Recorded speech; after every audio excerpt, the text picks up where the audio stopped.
such a uh, yeah, okay. So it's just the fact that I'm so technologically behind. I'm a little bit old school in my technology. So it's just that fact that I'm just so technologically behind. I'm working on it. I'm getting it fixed. It just will take me a hot second, but I did get the new camera. It's really cool. And I've got it set up here right now, but it's like, ha ha ha ha ha. Let me see. Oh, no, it's going to track with me. See, and that's the cool thing because it tracks with me. So, like, it tracks my head. If I move, it moves with me. Um, which will also help within this, right? Technological challenges when you're technologically challenged. So it will take a hot minute, but we are working on that. I had thought of going live on the subjects that we're typically going live on earlier, but we haven't gone live really on these subjects since I figured out a better way to do it so that we weren't dealing with the, fuck, I'm trying to make sure that okay, so that we weren't, oh, yeah. You like my nose ring, right? Crazy how you think the way that I look has something to do with whether or not I have a brain. That's kind of a moral and ethical failing in your own brain, not within mine. So, anyways, you're right. My willingness to decorate myself and show who I am does indicate what my brain states about myself. Um, my willingness to look like I think outside the box does indicate. And absolutely, I do the things that I do so that you know who I am from a fucking mile away. I used to actually dye my hair multiple colors so that you could see just how bright I am from a fucking mile away across the room. I want you to see just how fucking different I think. I want you to see that 100%. I want you to see just how different I carry myself and just how different my brain works for humanity around me. Because I want you to understand that I don't think in the same plastic, exploitative, locust thought process that the vast majority of the society that I live in thinks in. Because I want you to see that when you meet me, so that you see that I'm a safe person, so that you see I'm a person that you can interact with at a positive level, and so that you see what I bring to the fucking table. So you're right, it does indicate who I am. Absolutely 100%. But whether or not I look the way that looks right to you has nothing to do with my IQ, which is, by the way, a Western colonized construct, or my creativity, or my intelligence level. In fact, I would state that those who look different, those who you might not think fit the box, like Albert Einstein, are the most intelligent people on the planet usually. So if you're looking for an education, don't look for the person who looks like Sally next door and can't fucking dress with any sense of thought process or style themselves with any sense of individuality, because you're not going to get any individuality of thought. And as long as you get no individuality of thought, you end in a space that is so exploitative that you think that the reason you have a partner is so you can take, take, take, take, take. So, yeah, you're right. It does indicate who I am. It does indicate what I think. And it does indicate how I carry myself. But it does not indicate intelligence. And your idea that you can't get an intelligent thought processes out of somebody unless they are your confirmation bias and look and think just fucking like you is your moral failing, not my moral failing, and is your ethical failing, not my ethical failing. And I would state is the moral failing and the ethical failing that led us to this space where we have high rates of unaliving in young men because they can't handle the fucking pressure that you put them under, not me, motherfucker. So, yeah, you're right. But if you think that that rates my intelligence level, that's your fucking problem. And I would challenge you to stop the willful ignorance that you live in, because it does nobody any good, least of all yourself, and the pain and the suffering that you and I both know you live in, and the pain and the suffering that you're inflicting upon the next generation. Have at, have at. By the way, your omnipotent fucking one God that controls your world is your excuse to not take accountability. And if you think that I have to think within that religious framework to understand what that religious framework teaches, that's just another level of your willful ignorance.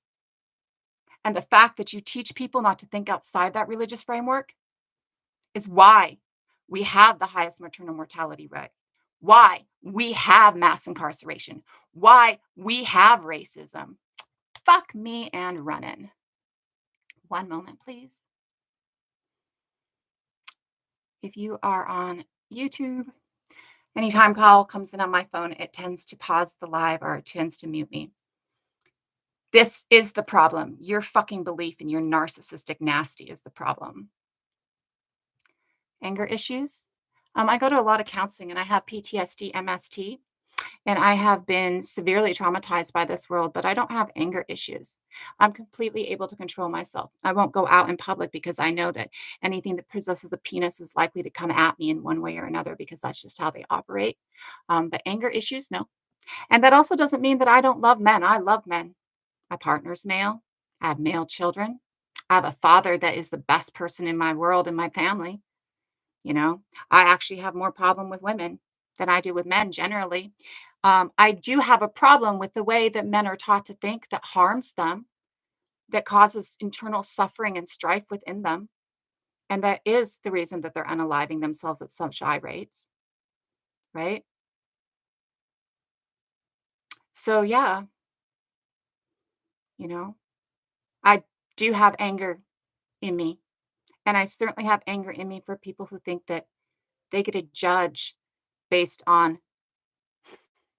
jack shit what the level of my intelligence is and think that only people that think like them are intelligent. That's pissing me off because really, if you're not angry that people are dying at high rates in our streets, in the United States, in the land of the free and the home of the brave, then as a war vet, I'm pissed at you because that's not what I fought for people to die at high rates, for us to kill our own people.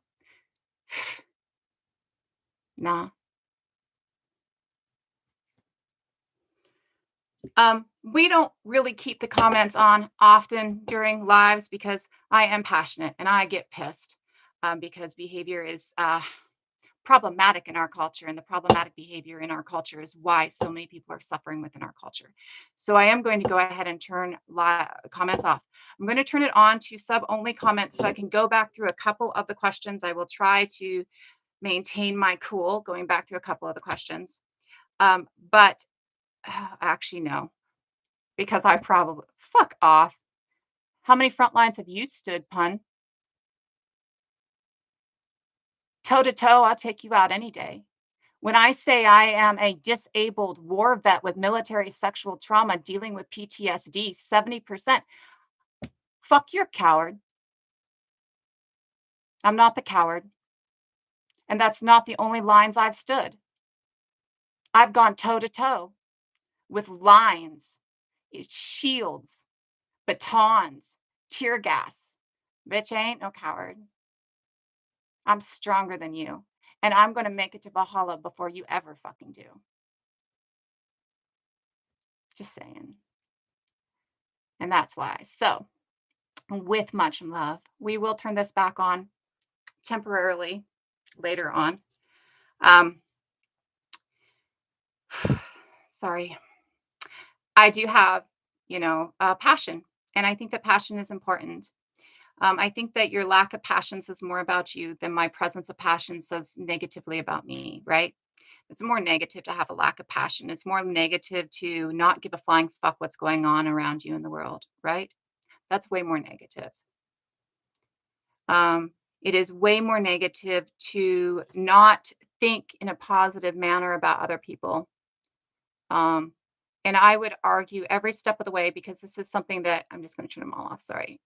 With much love to my subs, just because I don't want to read back through them.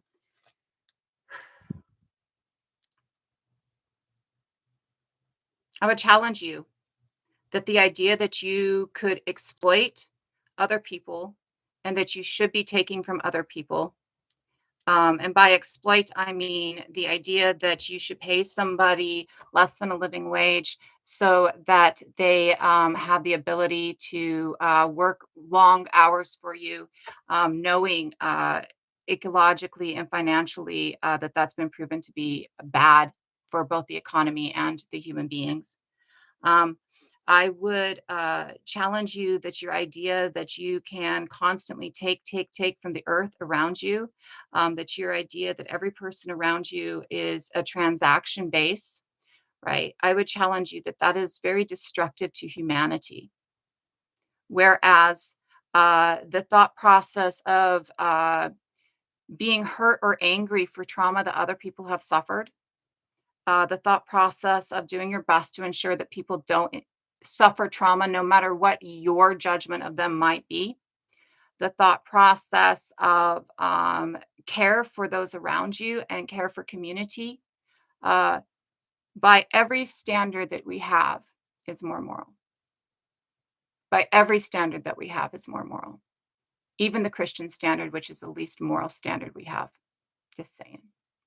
Like, which is the least ethical standard we have, Christianity, the least ethical standard, because Christianity only believes that things that look like them have souls, right? So, by the least moral standard that we have out there, I would challenge you that it is right, and moral and ethical to care for each other, no matter what each other looks like, and no matter what each other's background is. Because I would tell you that Christ even teaches that, right? Even Christ has taught that. Now, that's a bare minimum for Christ. That's a bare minimum for trying to be Christ-like, is to take care of community around you. I have a lot of problems with your Bible and I have a lot of problems with your religion, but Christ taught love. None of y'all took it there, but Christ himself taught love. His father's a fucking narc, but Christ himself taught love. Like most children of narcissists, Christ overly gives to community because Christ is a child of a narcissist. Oh my fucking God, I've never thought that. I've never thought that before. But like most children of narcissists, Christ believes it's his job to take care of everybody. And therefore he teaches it as your job to take care of everybody. So if your mission in this world is to be Christ-like, right? Instead of like his narcissistic fucking father, I mean, what makes you think that you should be anything like an omnipotent deity? You omnipotent now? If you're really trying to be Christ-like, I would challenge you that love is the fucking key. Taking care of each other is the key. That is the base root of everything your religion teaches. It is not the base root of anything you practice. And it has not been the base root of anything you practice since it became a state religion. But it is the base root of everything your fucking Christ himself teaches, right? So we'll start with that if you want to start. No, we're not. We're going to start with US is number one in, because this is why we're doing this today instead of doing our paleoanthropology.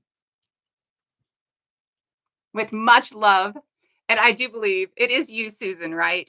Um, just to double check, because Susan, if it is Susan, I want to double check that it's the same person, just because of the fact that if it is, Susan is my subscriber on Patreon. I have one subscriber on Patreon, and it's really awesome, and it makes me very happy.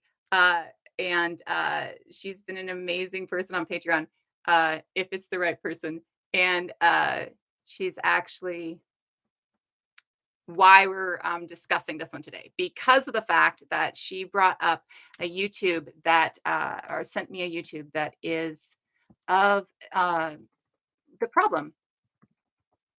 We are looking currently at having the highest maternal mortality rate in the in the industrialized world, right? And what maternal mortality rate is, and this was brought up in this conversation, trying to get signed in because I had signed everything out to try and make this work. Um, the I'm going to stop talking for a hot second. Sorry. Fuck off phone. Okay, so when we are looking at maternal mortality rate, what we're looking at is what is going on. Oh, you're nasty. What is going on in the pregnancy? Okay. I restarted my computer. which I never do, and it updated my computer, which I rarely do because, techno bad. So now I can't sign in very well. Anyways, I'll figure it out later. When we're looking at maternal mortality rate, what we're looking at is mortality of women during pregnancy directly caused correlated by the pregnancy, whether it's edema, whether it's gestational diabetes.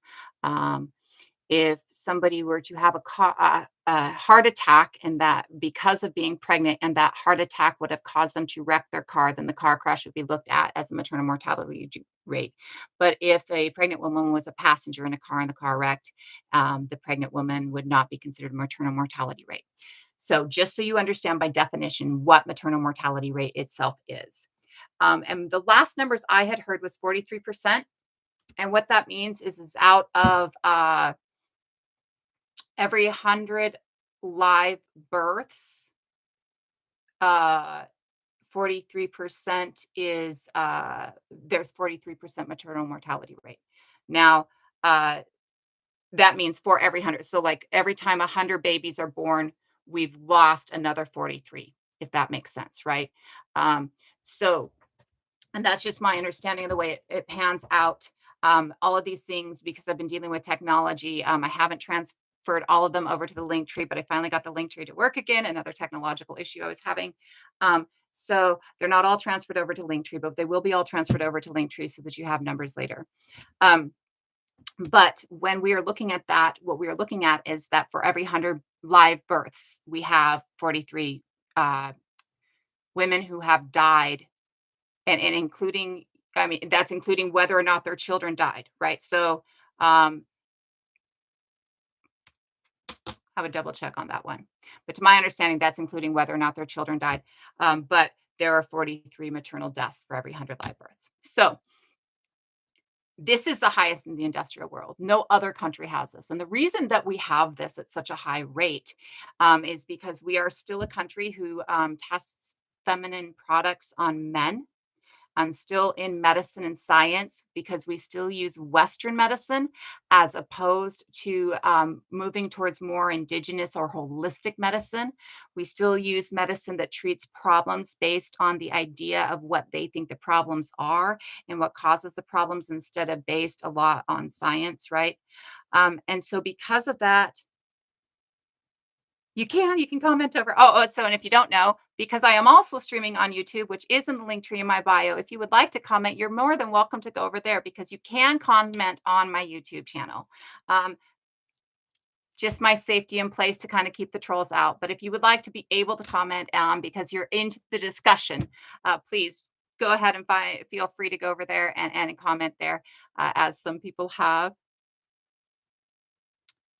Oh, and it was Sylvia who is, the one who, this out, but I don't Sylvia, you're not Susan over there, are you? I thought that it translated between the 2.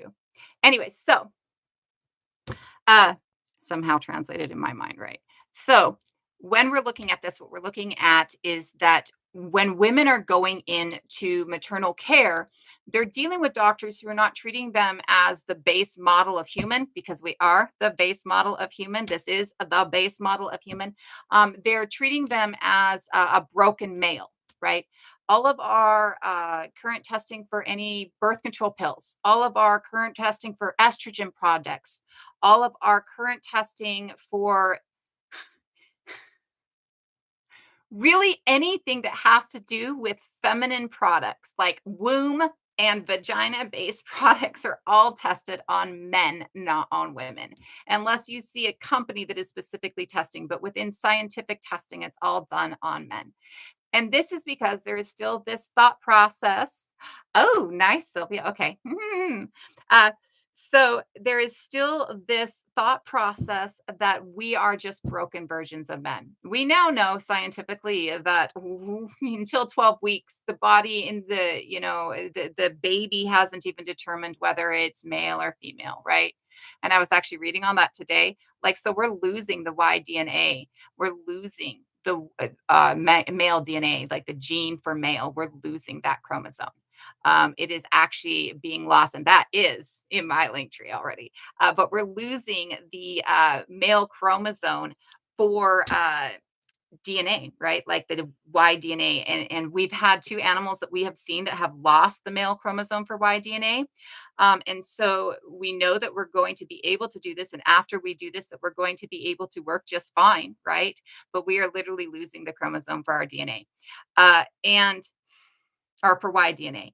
Um, and Y only provides, and I this one until today, like 55 fucking portions of our DNA, like a Y chromosome, and most of them are obsolete. Most of them don't matter, right?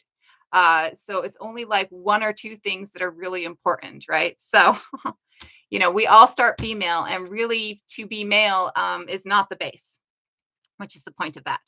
Um, as long as we're testing everything on men, as long as we're looking at women as broken men, and as long as we're looking at the birthing process as a broken male process, right? Um, we continue to not actually look at it as the holistic experience that it should be looked at it as, which means the whole body experience that it really is. Hey, Matt. Um, it might be on that. Is the audio bad over on YouTube? Is the audio bad over on YouTube? I'm so sorry. I can. I think it goes through that camera though right now. I don't know how to fix that yet. I'll have to fix it before the next live. I'll fuck with that. The audio is bad. Okay. So when we look at that, we're looking at not looking at the whole of the female body. When the whole of the female body will actually have so many different elements, like during pregnancy, your entire body will change. I never sunburned until my first pregnancy. After my last pregnancy, I had a line along the top of my lip for like 5 years. And I got allergies for the first time. I had never been allergic to anything before the age of 27 in the last pregnancy.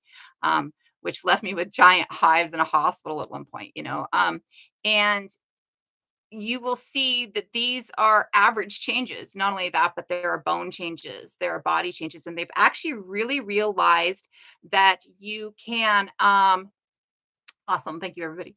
They've actually really realized that this has been a recent discovery, and I'm waiting to see how it pans out. That you can actually rate how many pregnancies somebody has had by the bones. So, all of that conversation about how we really can't tell whether or not somebody's had pregnancy just by the skeletal structure.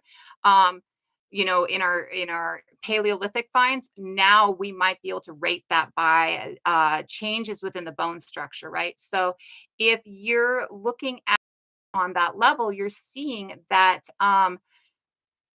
really there's this deep level of change that maternity causes for women or for females, right? So when you see this deep level of change to the female body that maternity causes, what you're seeing is that when you're not looking at that and you're looking at it through the lens of male eyes, on male thought processes, on male body structure, right? In that broken mentality body structure, um, you're not actually treating both the mother and the child, and you're not actually treating the whole rate of the mother, which is why we have high instances of things like gestational diabetes, things like edema, right? Gestational edema. We have all of these high instances of these things because of the fact that we're not looking at the whole body of the woman and treating the whole body of the woman, right? And we're not doing it in this holistic pre symptom. All we're doing is treating symptoms that we see, right? Oh, that's so funny. I am 64 and I have 4 live births, and my hair got darker with each pregnancy, so it went from light to brown to very dark brown. I am gonna kind of ignore the YouTube comments a little bit, just so you know, not because that was a bad one. That's awesome, Sylvia, but just because, like, I will get obviously distracted. So, when we look at that and then we take into account that we're really still steeped in structural racism within the medical field and in the idea that race actually exists within the medical field instead of the idea that genealogy exists within the medical field, right? So that certain haplogroups or certain genealogies might possess higher instances of one thing or another, but certain areas aren't going to possess higher instances of one thing or another, right? So take into account things like I believe that this is accurate, but I'm not positive. I might be wrong, but there's a higher instances of heart disease within Black Americans, right? If you take that into account with the fact that many of the Black Americans today are descendants of certain peoples or certain family groups who are brought over, right? And so you get almost what you're looking at like a founder population, which is how you get kind of like a narrowing of gene pool because of the fact that you're displacing only certain groups, right? And so with that, we're not going to see a narrowing of genetic diversity with this just because of the fact that we see so many people brought over, right? We are going to see that certain people were able to survive and that certain certain lineages are going to have a higher survivability rate. So you might see by lineage or mitochondria a higher rate of passing on of genes in certain groups. And so within that, you might see that Black Americans might have a predisposition genetically to a higher rate of heart disease because of them having more of the same haplogroups, the same genetics, not because of the fact that they are all African, right? So they're having the same genetics from this same space, bringing over the same family lineage, and the same family lineage that is passing these genes down is where you're getting that expression. So when we realize that it's not about race, but it's about the genetics of a person, right? Which means that when we look at a Black woman and think that her propensity to have heart problems in pregnancy uh, might not be there because she might not be a part of that genetic. And so instead of looking at her skin color and deciding that she's a Black American and therefore she has this, we actually do a genetic test to see if she has the gene for this. Then we will give a more holistic body care. Now, why does this matter? Because Black women are the highest percentage of our maternal mortality rate. We also see that Indigenous women are having a high percentage of trauma with birth as well. Okay. So, what we're seeing is that racism is working within the structure and within the system to increase Indigenous women. I would also include within this peoples, right? Because within the United States, within the Americas, people that have a Latinx appearance or what we call a Latinx appearance are often of indigenous descent.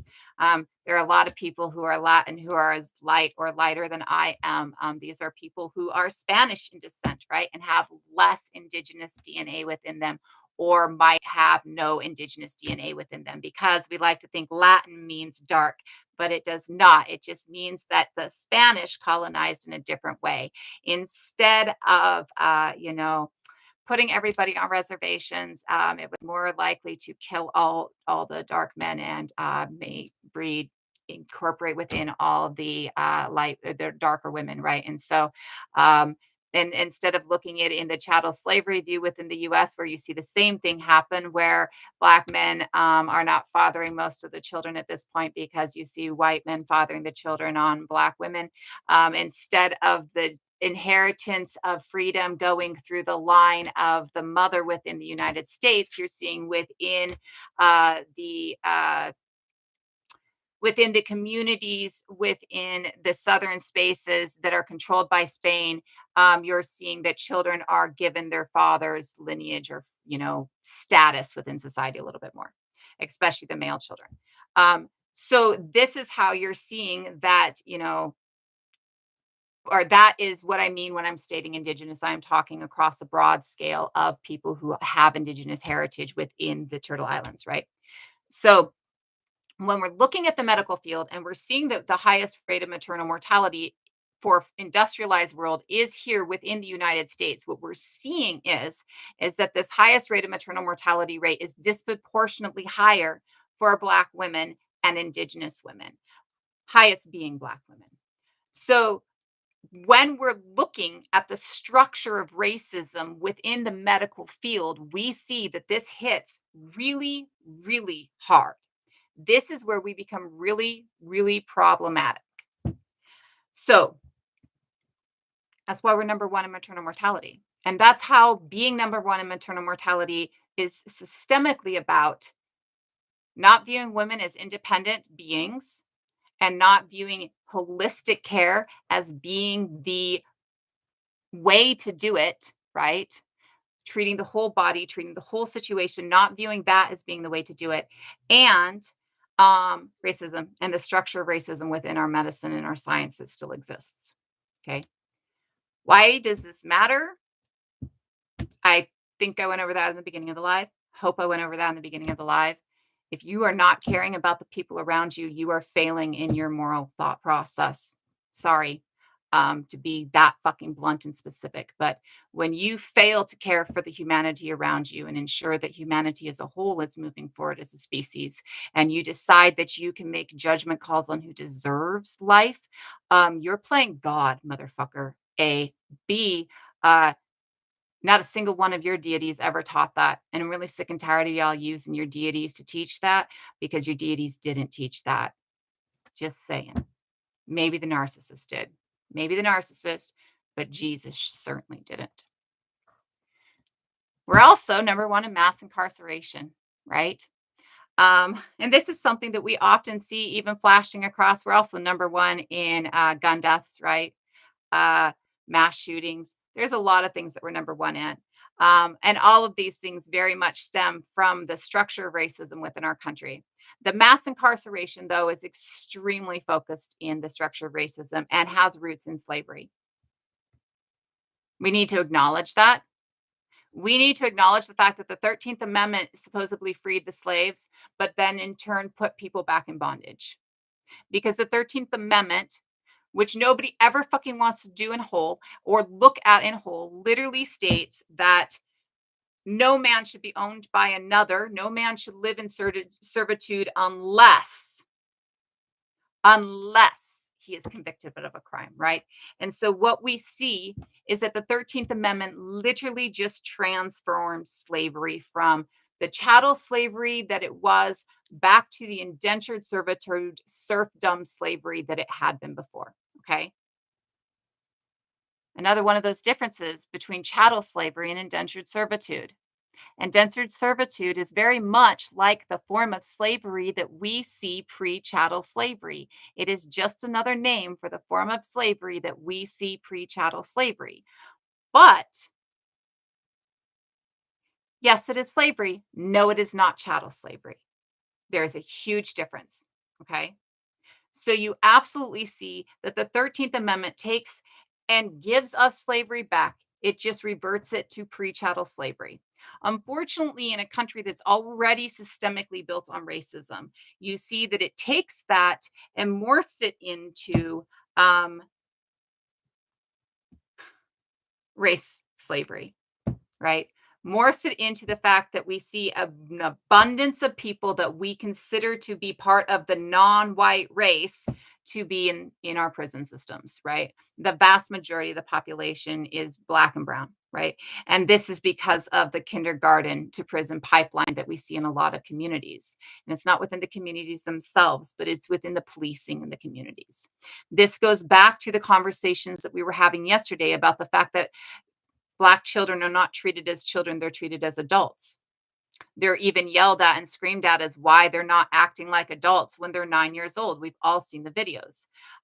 We all know about the kid that at 11 years old and autistic got shot down in the middle of a street because his mom made a welfare call, right? And because they decided that as an 11-year-old Black child, he should behave like an adult, right? So we also see this translating constantly throughout our expectations of Black women and Black men. And we see it in our sexualization of both Black men and Black women, right? This need to make Black men and Black women adult well before their time, well before are making Black children adult their time and sexualizing Black girls, right? And sexualizing Black boys, let's be real, because the whole idea of looking at a Black man through a sexual lens with the shirt off and these ads and things like that, that is just as much sexualization. The whole idea of the white perspective of the word thug is really rooted in a sexual aspect as well, right? Not obviously, the perspective of that word that comes across later, right? And that is brought across with, if I say this wrong, because I'm not a hip hop person, please don't shoot me because I would deserve to be. Okay. But Tupac, right? Sorry, I don't, my music is very different just because of the way I was raised and not having a lot of interaction with any rap or hip hop or anything like that until much later in life. Um, so please don't, please, because it was not meant with offense, but that change coming about, right? And so we see that dynamic of it from a white perspective, enforcing that image on Black young men is absolutely a sexualization of Black young men, just as much as there is that sexualization of Black young women, right? um, or children in both cases, right? And just as much as there is that expectation that Black young people on both sides of this fence should be adults well before their time. We see that in the mass incarceration. Okay. If you are stopping and frisking young men on a street and arresting them for teenage or childlike behavior, that is that kindergarten to prison pipeline. Okay. But we also see it in the fact that we see a lack of education.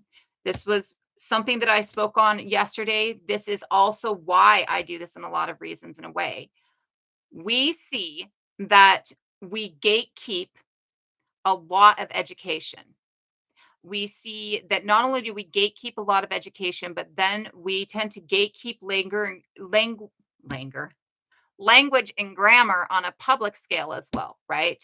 Use proper grammar, use proper language. Why don't you use proper English, right? So that gatekeeping of language and grammar without taking into account that, well, first of all, grammar is kind of fucked up. I don't know how you ever understood it because I haven't. I still don't. It's really hard for me personally. Y'all weird, okay? But second of all, um, being in an environment where you're not getting an education because the teachers that are teaching you are not teaching with a positive education or might be teaching with a racist stint on it. The space that you're in is not always safe because of the adults around you not being able to provide a safe environment because of the police outside of that deciding that they're going to create this unsafe environment, right? Not only that, but you have a space and a time where even being able to get to school can be difficult, right? So when we gatekeep education and then in turn gatekeep language, this is very problematic. And this again stems down to that from the very early age, not being able to have the tools and have the resources that are provided to other people to be able to have the tools and resources for the rest of society to decide that you can talk intelligently, right? Because things like their vision of what you are, which is another reason I get so pissed off. I mean, don't take me wrong. I'm not in any way, shape, or form ever calling somebody racist against me. It's impossible. But the fact that you think that the way I look indicates my level of intelligence, that's where that roots in. The idea that you think that because somebody might be darker of skin and might not talk in the exact proper English that you talk in, they might lack intelligence, right? That's an issue.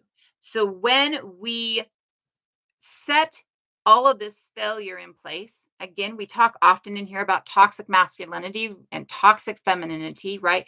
These settings of failure in place. And you're taking both of that toxic masculinity and femininity already and putting that in, but then you're also high pounding on, piling on different aspects of the the toxic culture that double that down, right? Compound that within the racist structure.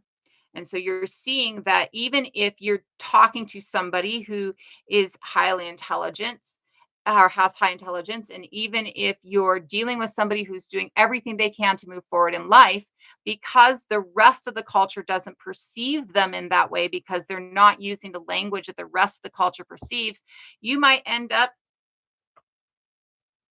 flat on the ground being pressed to death for 9 minutes on fucking camera because you can't talk right and express the fact that you're afraid of cops because they've abused you in the past. And so when you're trying to talk, you're seen as being uh, aggressive or seen as anything but you just begging somebody to treat you with the dignity and respect that they should have started with over what could have very well been, if there was ever anything in play, a bill you didn't even fucking know was fake, right?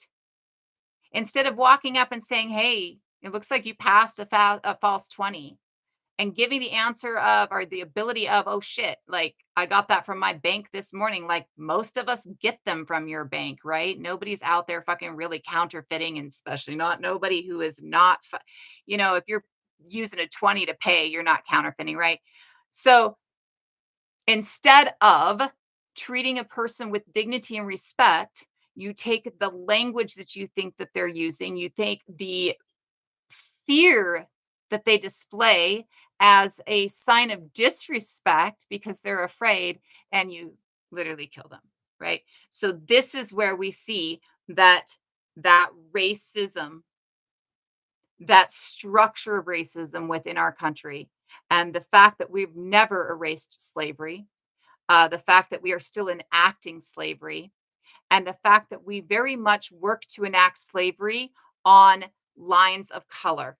We very much work in this country to enact slavery on lines of color, lines of incarceration, developed as slave catchers, and is not only systemically racist within that structure, but still to this day teaches language that is systemically racist, to create an environment that is systemically racist, to create an environment that pulls Black and Brown children from schools and puts them in prisons and juvenile hall, and create an environment of destruction within Black and Brown communities, right? You will see I don't know if I can link PDFs. Fuck me. I have a PDF and it's not bell hooks, but it was somebody else who did an anthropological study of policing. And you can see within the anthropological studies of policing, I'll see if I can find a way to get the link to put this up. But you will see within anthropological studies of policing that they even use language that indicates race, and indicates race having effect on behavior as in violence, right? Like terms like jungle, and things like that, even in their casual and everyday encounters. And if you listen even to any show that you're seeing that has any level of non-scripted realism, right, you're going to see that as well. So you see that this policing system all ties up into this racial thought process that all ties up into chattel slavery. And the idea that race has anything to do with anything other than where your skin was put to live, right? Where originally your skin should be for, right? Like, or, a lack of fucking adaptation over 2,500 years, right? Like the idea that race has anything to do with anything, right? So, this is where we see that maternal mortality rate, mass incarceration, all of these things like the policing system, uh, you know, our idea of welfare being welfare queens when really welfare is predominantly white people, right? Or illegals, right? All of this is part of this structural racism that we see within the US. And this is why places like South Africa and Nazi Germany, or apartheid South Africa and Nazi Germany, came to the US to learn our racism. This is why eugenics has been in play since our country's foundation. This is why We just passed a Defensive Marriage Act that allows people of two different races to mix, marry together. Um, because in the 60s, uh, loving and loving was the first legalization of interracial marriage, right? Because we are 50 years, 60 years from the legalization of interracial marriage. And it was up to the Supreme Court. There was a revamping of the case that the Supreme Court settled to allow interracial marriage, right? And that was one of the things that we were looking at losing was the allowance of interracial marriage if the Supreme Court votes wrong in its next voting session. And now we know that no matter which way the Supreme Court votes, we will be able to keep both interracial marriage and same-sex marriage, right? Um, but people don't often realize just how recent these things are. And because people don't often realize just how recent these things are, people don't often realize just how much it still plays a part in everyday society. Just about how much it still plays a part in everything that we are interacting with today, right? Um, and that's how racism is number one in the US. We're going to go into the Bible next, and then we're going to go into Western agriculture. I'm going to pause in between each of these things, give everybody a chance to have comments. Um, Absolutely. If there are things that I missed, in trying to talk about things but not be able to get everything in, or if I have been incorrect in certain things like pronunciations, or if it wasn't Tupac, uh, please let me know. But you know, don't just refuse accountability because you think that you might be part of the problem. If there's a disagreement on whether or not these things exist, uh, you better have some serious weight behind your disagreement. Just stating.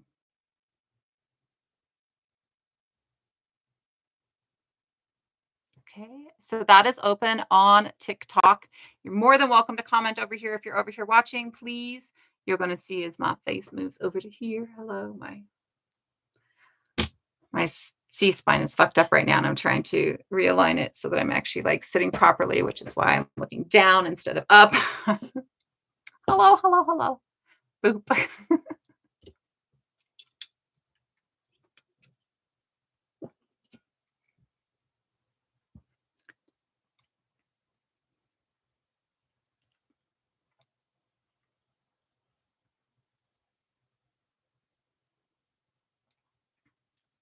There's somebody on my YouTube that is a name that I recognize from a gaming system that I play in. And so I'm wondering if they're actually my gaming partner or if they're actually like somebody from TikTok. And then if they are somebody from TikTok, if they've been watching my TikToks and they are my gaming partner. So, Matt, if I might know you under other names in games, let me know because that's interesting. Um, Thank you guys. I think we need to teach all of this in high school. I also think we need to teach parenting classes in high school just because most people aren't given tools. And we have a lot of children who really want to be able to parent well, but don't have good parenting tools. And it becomes problematic. I know for me that that was a problem. Like, I wish I had parented better. I parented with the tools I was given, and they weren't the best tools, right? Thank you, Sinner. Thank you guys. I appreciate the love. So that would be Second Life. I used to play Second Life very avidly, but I also play Sims and I like Assassin's Creed Valhalla sometimes, but I'm not really into console games as much as I am into computer gaming, just because of the fact that um, it just my brain. Hi from Denver. Unless it's Animal Crossing, I'm out. Yeah, I think that we should have parenting classes. I think we should have trauma counseling. I think that we should have housing classes, like how to keep your budget, how to, you know, how to make sure that your entire house is clean, right? How to set up a schedule so you're getting everything done every day, right? How to remember that it's okay if it's a little messy too, right? Like So I think we should absolutely have different things like that. I think that high school should be preparing us as much for life as it is for well, all schools should be preparing us as much for life lived as it is for a job, right? Just preparation for job, just preparation for how I can serve society instead of preparing me for how I can be, knowledgeable enough to live successfully within society is an extremely problematic teaching, right? It's really part of our problem. We also see here within the United States that schooling is very much an indoctrination system instead of a teaching system, right? I also believe that we should be teaching weapons use within high school. I think that, they used to have classes on how to shoot and guns in school. And I think that that is I think that that's something we should have. If we're going to have the right to bear arms, then we should be teaching how to bear them fucking arms. But that goes back to not reading the full Second Amendment because the full Second Amendment states that it's supposed to be well regulated, which means that not only is it something that people are taught, right, but that it's something that requires permature, licensure. Yes, you're decent at this. Yes, you have the right. Yes, you're not going to go psycho and blow somebody up, right? I have ADD when it is a budget. I feel that. Teach people not to become the hyper consumer too, right? So we have so much plasticity and hyper consumerism within American culture, within the United States culture, and that is just very problematic.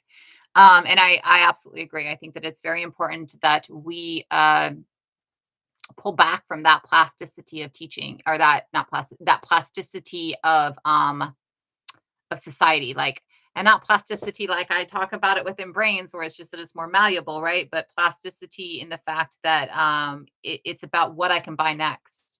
It's about what can I take next, right?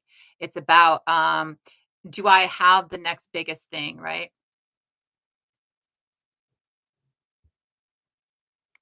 People need to respect their weapon and not be ready to use it, right? Absolutely. How to fight ignorance and cognitive base biases that make people reject knowledge. That would be really good classes, right? Classes that taught how to see if it's a confirmation bias or not. Classes that taught how to use your own brain to an intuitive nature, right? And use your own brain to look, you know, that's absolutely. How do we fight that? By naming it, by speaking about it, by being loud about it, but by being kind about our speaking. Because unfortunately, people who are ignorant or people who want to use confirmation bias, first of all, you have to show where their confirmation bias teaches them what you're saying, like the conversation earlier about even Christ teaches this. Even Christ teaches kindness. Even Christ teaches taking care of everybody else. So if your God is even teaching this and you're not doing it, then that's you being problematic towards your own God and towards your own moral bias, right? And so if you can, in a manner that is kind, in a manner that does not degrade, in a manner that does not degenerate, teach somebody that even their own ethics and morals tell them this, even if they even their own sense of ethic and morals, if they look at it, tells them exactly what you're talking about. um, that's how you get through it, or at least that's the only way I've ever found to get rid of it. But critical thinking is really, oh, I don't have any parenting book recommendations, and I would not. My bonus daughter, she is a great parent. She's amazing. We were having a conversation, something she's dealing she's adopted her niece, and something she's dealing with her niece, and uh, I'm amazed. She's way better than I ever was. I have no parenting book recommendations. I didn't do parenting book readings. Those are hard for me to read anyways, always were. There weren't a lot out, and it was really hard to tell, really what was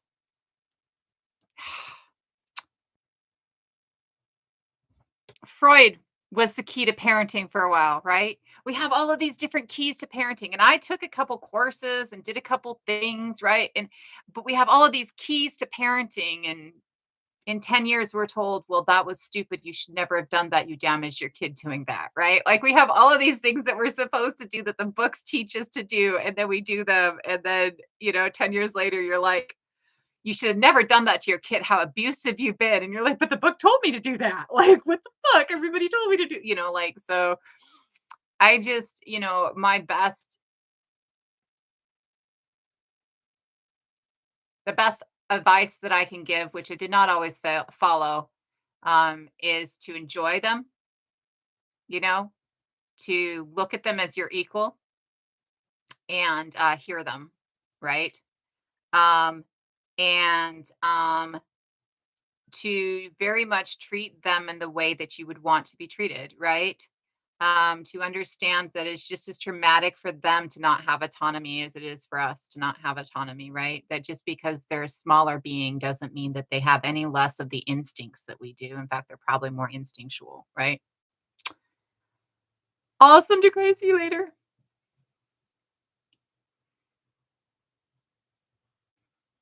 Yeah, and so that's the thing, just to me, I mean, and I can't say that I did it all the time. I was lost for like 10 years.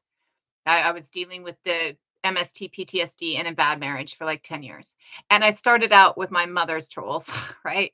And so I would have to say that I was not always the best, right? Um, Usually because of who I am, I would recognize halfway through and stop and never use it again, right? And so that's where I can state that I don't feel that I was abusive because I could recognize and stop, right? But I don't think that I was a great parent. I think I was a good parent. I think I was a loving parent, but I think that there were times in my life that I was not a good parent. Not that I think that I was a bad parent or an abusive parent, but I think I was a distant and a disconnected parent, right? So I don't think anything, like don't use my thought processes, right? Uh, Use the best of what I could have been if I had tried, but don't use. Yeah. I don't know polyvagal theory. I should probably not right now.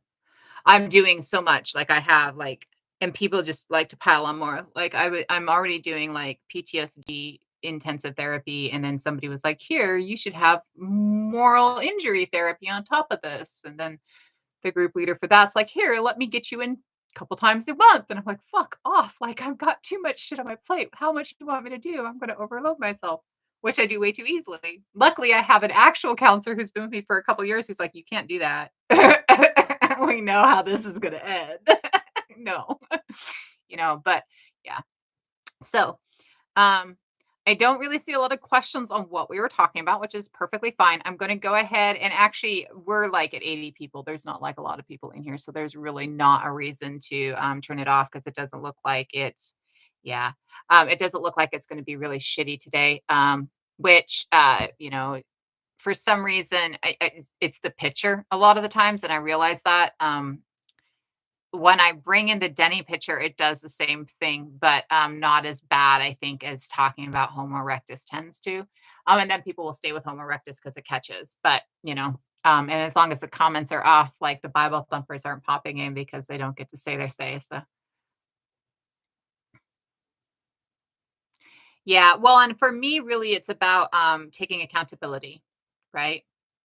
It's just about, listen, well, and also, so because a lot of times, my children were given different perspectives of the things that I've done that were so because I'm also dealing with an alienating narcissist, right? Um, it also leaves me with dealing with, I'm not the one that did that. That was somebody else. Like I never kidnapped you. Somebody else did that, things like that. But so I try to take accountability for the things that I know that I did. I try and listen. Again, not always good at it. And then I try and think. Again, not always good at it. And take accountability. If I can think later, I'll often go back and say, "Listen, I thought it over, and you're right. I did this, and this is my part in it, and I really should not have done that." But really, I don't consider myself a pagan anymore. Though pagan is literally anything that's not book based. I don't think I really fall under anybody's category of idea. Um, I kind of, because I'm so eclectic anyways, like I'm so intersectional, I actually kind of just take a bunch of different ideas and put them into this Sarah's thought process of thought process, right? So, but and I'll never make it to Valhalla at this point. I probably will not be standing another front line. I don't think I physically can. And honestly, mentally, I don't know if I want to go back into that, right? Because it leaves me so scarred and traumatized for such a long period of time. Um, so I find other ways to, fight. But so I will probably never make it to Valhalla at this point, but I definitely have better chances than somebody sitting behind a fucking desk calling me a coward. So, the burger presentation, we did talk about the burger presentation a little bit yesterday, absolutely. And I didn't upload it. I can go ahead and upload it. One thing that was really thing and what I really wanted, was to know your guys' perspectives on it if you watched it, like, what it said to you. Because to me, it stated that everything that we've believed about the evolution of us as our brains and everything else and our pinnacle, it just really kind of upended the idea that we are a pinnacle, right? Because we're seeing this well before our development, right? Well before us as we are today. And because we're seeing it that way. I don't know enough about Hollow Earth, but I do believe that it's a viable thought process. We don't know shit about our Earth, right? We're just now learning. So is it viable? Yeah, but I don't know enough to really state an opinion on it. Graham Norton, I have a lot of issues with, and we've talked about this one before. And the issues that I have with Graham Norton and Graham Norton's Ancient Apocalypse series, and so I've read Graham Norton's books before. My ex was a very ancient alien theorist, and because he was very big into the ancient alien theories, and because he was very controlling and narcissistic, I had way too much interaction with it, and I was able to, well, not able to, I had to read Graham Norton. I've had interaction with a lot of the ancient aliens thought process. Um, the ancient apocalypse thought process states that there is a supreme race that lived in the Antarctic, and that they had an apocalypse in their society and spread throughout the world and introduced their technology to the people around the world. Now, like ancient aliens, this states that people didn't have the intelligence to do something on their own. They had to have somebody else come in and tell them, right? And that's my problem. So I only watched like the first half of the first episode, and then I went and did research on the pyramid in Indonesia. The problem that I have with the pyramid in Indonesia itself is not the prospect that 20,000 years ago the Indonesians built a pyramid. That's feasible to me with my understanding of early humanity. I absolutely see that happening. What we're looking at is the cutting of stones and the transportation of stones. That's easy. That's a lot easier than you think it is. Okay. And then when I'm looking into this to try and get the evidence, right? So within the field of archaeology, if you carbon date something, you publish the carbon dating information. Like you tell what lab you tested it in, what spectrometers and what machines that you tested it on, right? So that as another scientist, I can replicate this in the same conditions, right? Because testing requires being replicated in the same conditions. Otherwise, it's not a viable test, right? So I can, right? So the archaeologist who published on this did not publish a paper that includes any of that. None whatsoever. Um, it's actually more of a flyer. I've had other people actually see it too and be like, "That's a fucking flyer." I know it's a flyer. It's something you'd hand out at an expo, right? And all it states is that they're 20,000 years old. It doesn't state where and how. The carbon 14 dating that was done. So they drilled a hole down, which goes through all the different layers. And as you're going through all the different layers, you're picking up all the different things that have decomposed on those layers. So they carbon 14 dated wood in layers that they pulled out, but they don't state if it's a tree that fell or if it's a human intervention that moved that wood there. It's not wood from anywhere else. There's no evidence that it migrated from somewhere else. And even in that, What they're stating is if there is any corresponding evidence of human interaction, that would be really cool and prove something. But there's no corresponding evidence of human interaction. So, could the pyramids could the Indonesians have built a pyramid 20,000 years ago that's being described? 100%.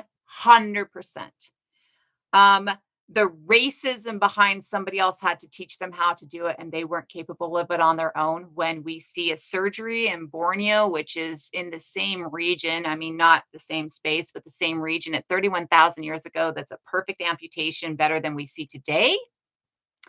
11,000 years before this pyramid, um, did they have to have somebody come in and teach them? Why do you think that they didn't have that intelligence? Why do you think somebody else had that intelligence instead of them? And then when we look at the pyramids around the world that all look the same, even in this video, uh, the pyramids in Egypt are triangular pyramids with a square base. The pyramids, and they're straight sided with a cap.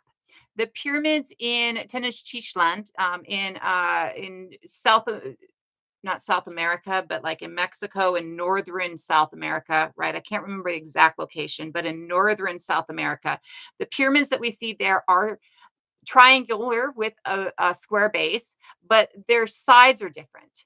Their shapes are different. They have different incorporations, and they don't have a cap.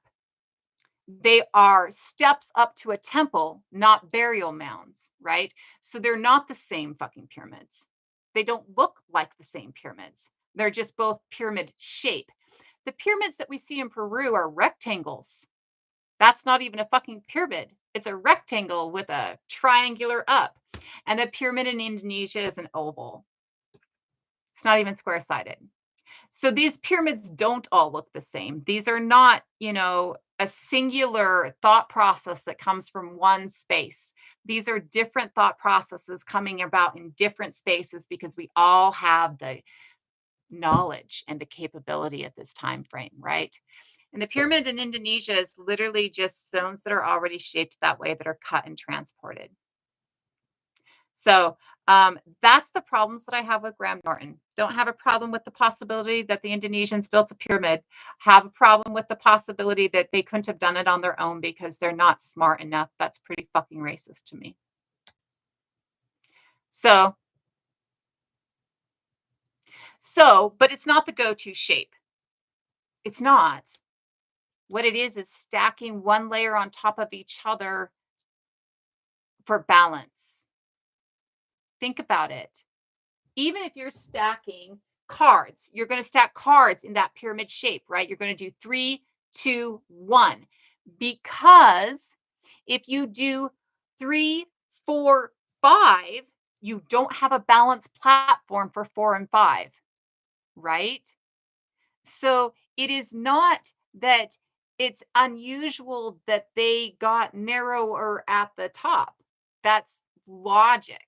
That tells us, oh, I can build like this, right? And when we look at the Egyptians, we actually see how they started with a singular platform and then went to 3 and then went to this broken pyramid, no, the step pyramid, the broken pyramid, the bent pyramid, right?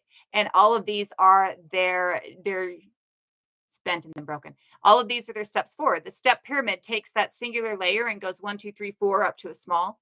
And then the bent pyramid goes up at a certain angle and they lose that angle and realize it's not going to meet right. And so they adjust the angle.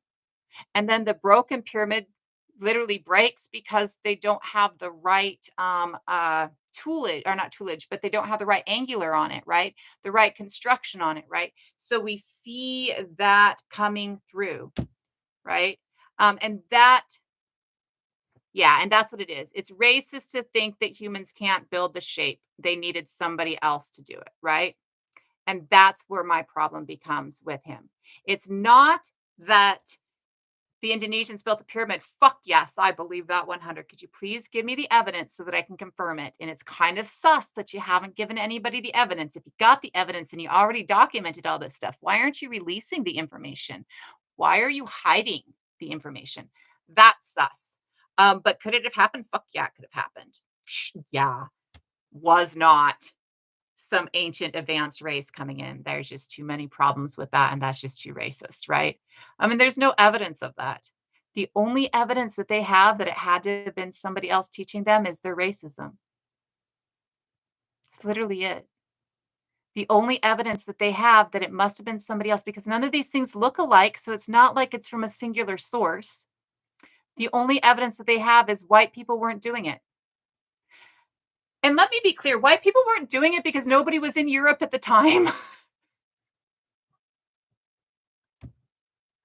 The minute people get to Europe, they start doing it, right? We see people in Australia at 65 to 70,000 years ago. We see people in Indonesia at 50,000 years ago.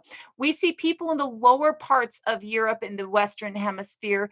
You get to the fucking island, you're not getting there until 10,000 years ago. It's not out from underneath ice. It's not that Europeans couldn't do it, it's that they weren't in Europe. They were doing it. They were just not doing it in Europe. They were over in Indonesia. Like, that's the fucking problem, right? That's the problem, you know? Have a great one, Sleepy. It's not that, it's that there was nobody there, right? So if you're sitting here going, well, nobody could do it because the Europeans couldn't do it, or how could they have figured this out? It wasn't being figured out anywhere else. Well, nobody else was anywhere else. You were figuring it out in the spaces that you were. The rest of it was under ice, right? The rest of it didn't have fucking Homo sapiens in it. It only had Neanderthal in it or Denisovian in it, right? That's how come. That's how come, right? Has nothing to do with any space at all, anyways, right?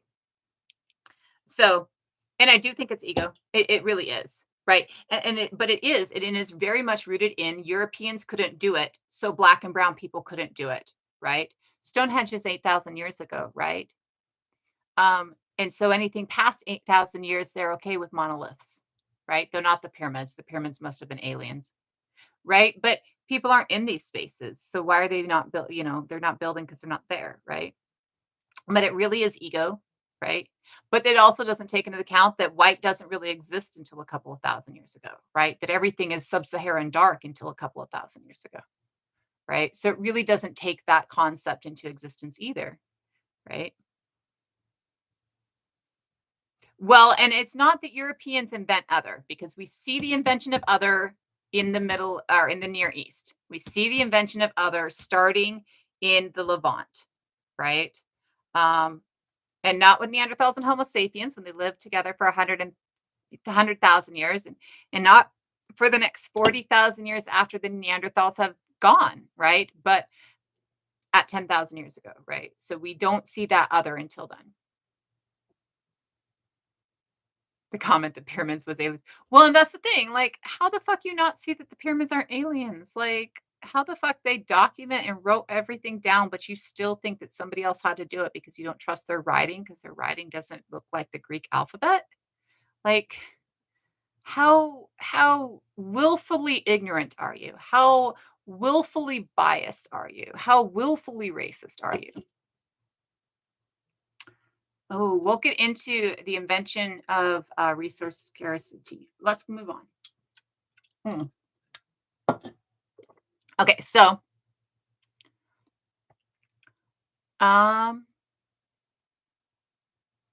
but that's not civilized disaster. And so it's because of the realm of Eurasia that it's in on and this is latitude, the longitudinal realm of Eurasia, the continent of Eurasia that it's in. It's why they call it the Middle East because it's in the middle, more east. Okay. Um, but it's not even the center of civilization. The center of the cradle of humanity or the cradle of humanity is actually the Nile River, right? Well, okay, so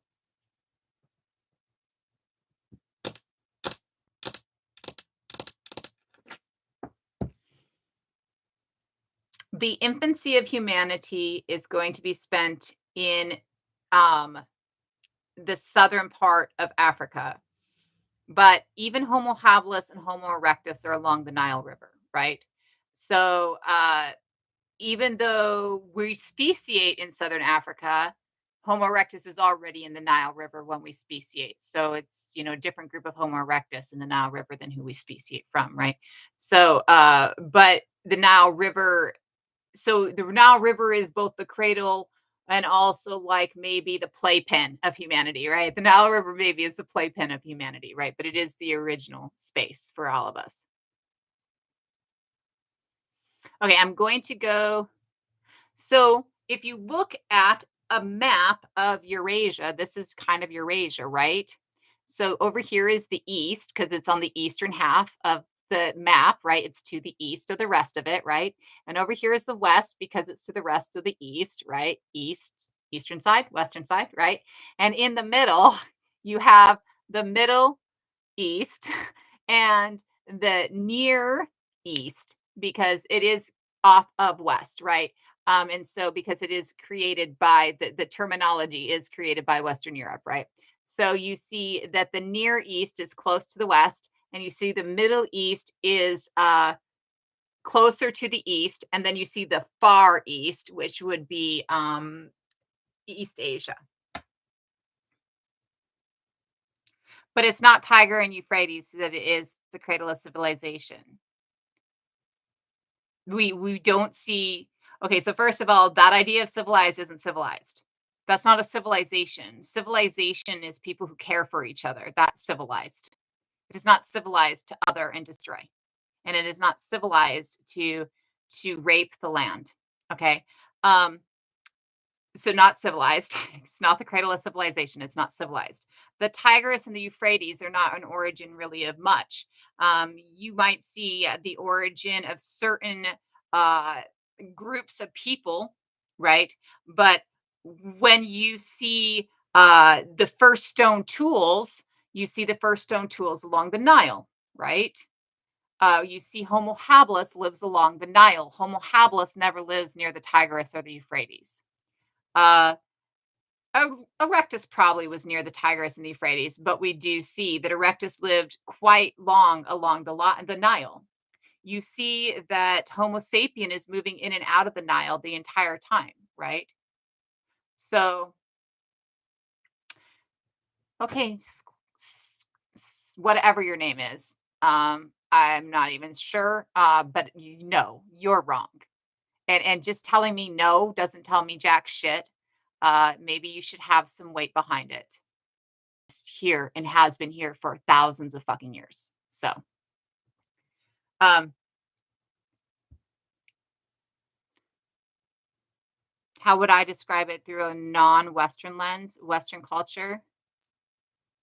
Oh, it seems too centralized to Western Europe. Well, okay, and so that's the thing. So it's because the culture of Western Europe comes from there.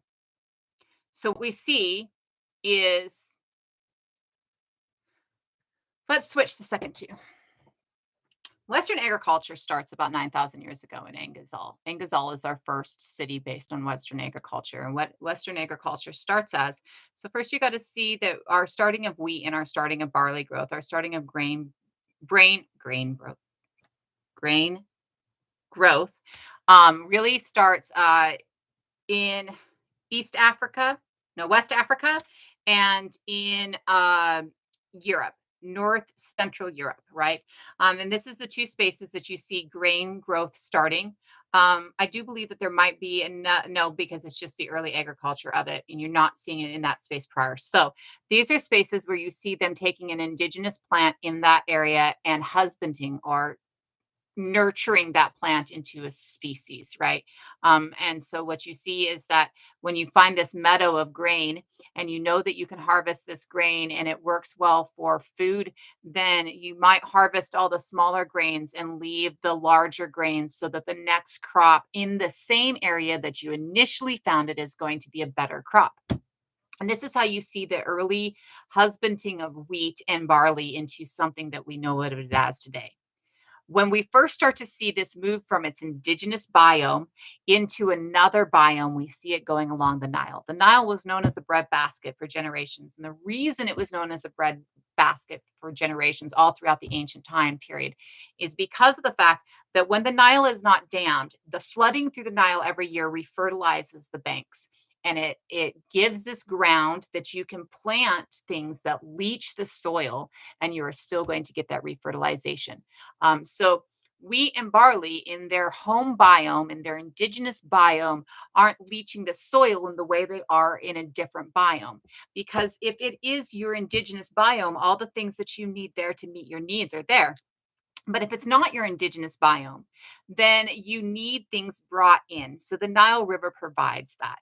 And so this is really the only space in the globe that Western agriculture worked.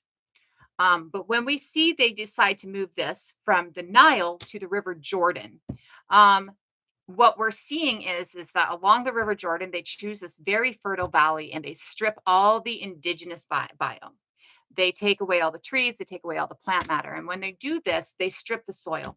And then they till up the soil, they plant this invasive non-indigenous species, and that invasive non-indigenous species really just leaches the ground, right? So what we see is that Angazol takes 300 years from its start, where it just destroys the environment and implants this new crop, to the end. And at the end, it's because they have destroyed the environment so much that they can't find food. The river has dried up, their plants won't grow, their animals have no source of food. They have turned it from a very lush environment into this desert wasteland because they took all the indigenous ecology, stripped it out, and planted this invasive, nasty species that leaches the ground, right? So we see from the very beginning that uh, this Western agriculture brings destruction on it, right? The agricultural revolution does start, but the agricultural revolution starts with the knowledge of starting to husband plants. It doesn't start with the first cities. The agricultural revolution, just like the evolution of our brains, ends at 40,000 years ago to get to this shape. It takes another 60,000 years before that, really, of us moving forward to get specifically to this shape, right? Let me see. There was something else about that though, and I'm trying to. Okay, that's what it was about. Okay, so when you see Angazol start, this is when we start to see our first cities, and this is where we start to see this translate past. By the time we get to documentation and writing, first of all, we start to see violence around the same time. We see in Kenya, there's a massacre at 10,000 years ago. This is a group of about 8 people. There are no preteens within this group, but there are young adults and infants. So it's assumed that they took any preteens with them when they massacred. One is a pregnant woman who is kind of in a tied position. Um, and we see this as a hunter gatherer thing, or they see this as a hunter gatherer thing, but because it's in an area that is like along a river, to me it would speak of maybe a more of a settled thing. They don't approach it in the same way, Brandy, and that is the difference, is that indigenous peoples. So again, there's an indigenous biome, and when you're growing wheat in the indigenous biome, you're working that indigenous knowledge that you have in that area. It's when you transplant it out of that indigenous biome where it belongs and you put it into another biome that we get into Western agriculture. Hello, babe girl. And so when we see this starting to happen, and when we see it destroying everything around it, we see the rise of violence starting in the archaeological record as well. It's about 8,000, 9,000 years ago. We see 21 arrow points and 2 bodies in Saqqara Cemetery in Egypt. Um, and this is where we start to see cities starting, right? But we don't see Egypt starting yet. Um, and then it is in the earliest writings that we start to see our next violence. The early dynastic, pre-dynastic Kemet Egypt spaces, we see the evidence of a king smiting the enemies. We start to see with Sargon and Gilgamesh and all of these ancient epics. What we're seeing is kings who seem to be very narcissistic, seem to have very traumatic childhoods. So they're heritage that means that they're special and therefore they should maintain control of the for other people. Seems very narcissistic as well, right? And when we see this, is when we see this starting of othering, and we see this documented starting of othering. And what we see is, here in the city, I keep you safe. I need you to give me money or grain or whatever it is that you have so I can feed the army to keep you safe from the people in the hills, because the people in the hills are going to take your grain. Um, so please work all day in the hot sun. It's okay that I sit in this hall. Really, I'm just protecting you. This is me protecting you. I'm doing a lot of work protecting you. So what we see is the start of othering as the need to maintain control and a way to maintain control, right? So we see that starting in the Levant area, in what we or what we call the Middle East right now, right? We see this starting in those early cities, what we call civilizations, but again, that's not very civilized to me. And so when we see it translate from that into uh, the other people in the cities are the bad guys, right? And it goes further down until we end up in racism after Turtle Island. But we see that in every space that we see this Western agriculture, it actually causes destruction of the climate. And we see that it actually does this today. Western agriculture today requires the removal of the top layer of plant life and biome, and then this toiling and tilling up of the rest of it. So like in the United States, in California, there used to be great plains and prairies, and they came through and they tilled it up and they removed the indigenous biome, and they farmed on it until they leached it so bad that they couldn't farm on it anymore, and then they picked up and they left, and it was the Dust Bowl that we know it as in the 20s. This is part of why the Great Depression happened, because of the fact that we saw that agriculture wasn't really feeding people at this point, right? Because of the fact that they're really kind of learning it's not working in this area. And so when they picked up and left, it becomes a dust bowl because there's no roots, there's no structure, there's no indigenous biome to keep everything in place. And so all of the soil gets blown away in the wind, right? And so there's a song, and I can't remember the name of the song, but it goes, think you're going to, and it's moving to California, and think you're going to the sugar bowl, but you're going to the dust bowl. Here's what you find.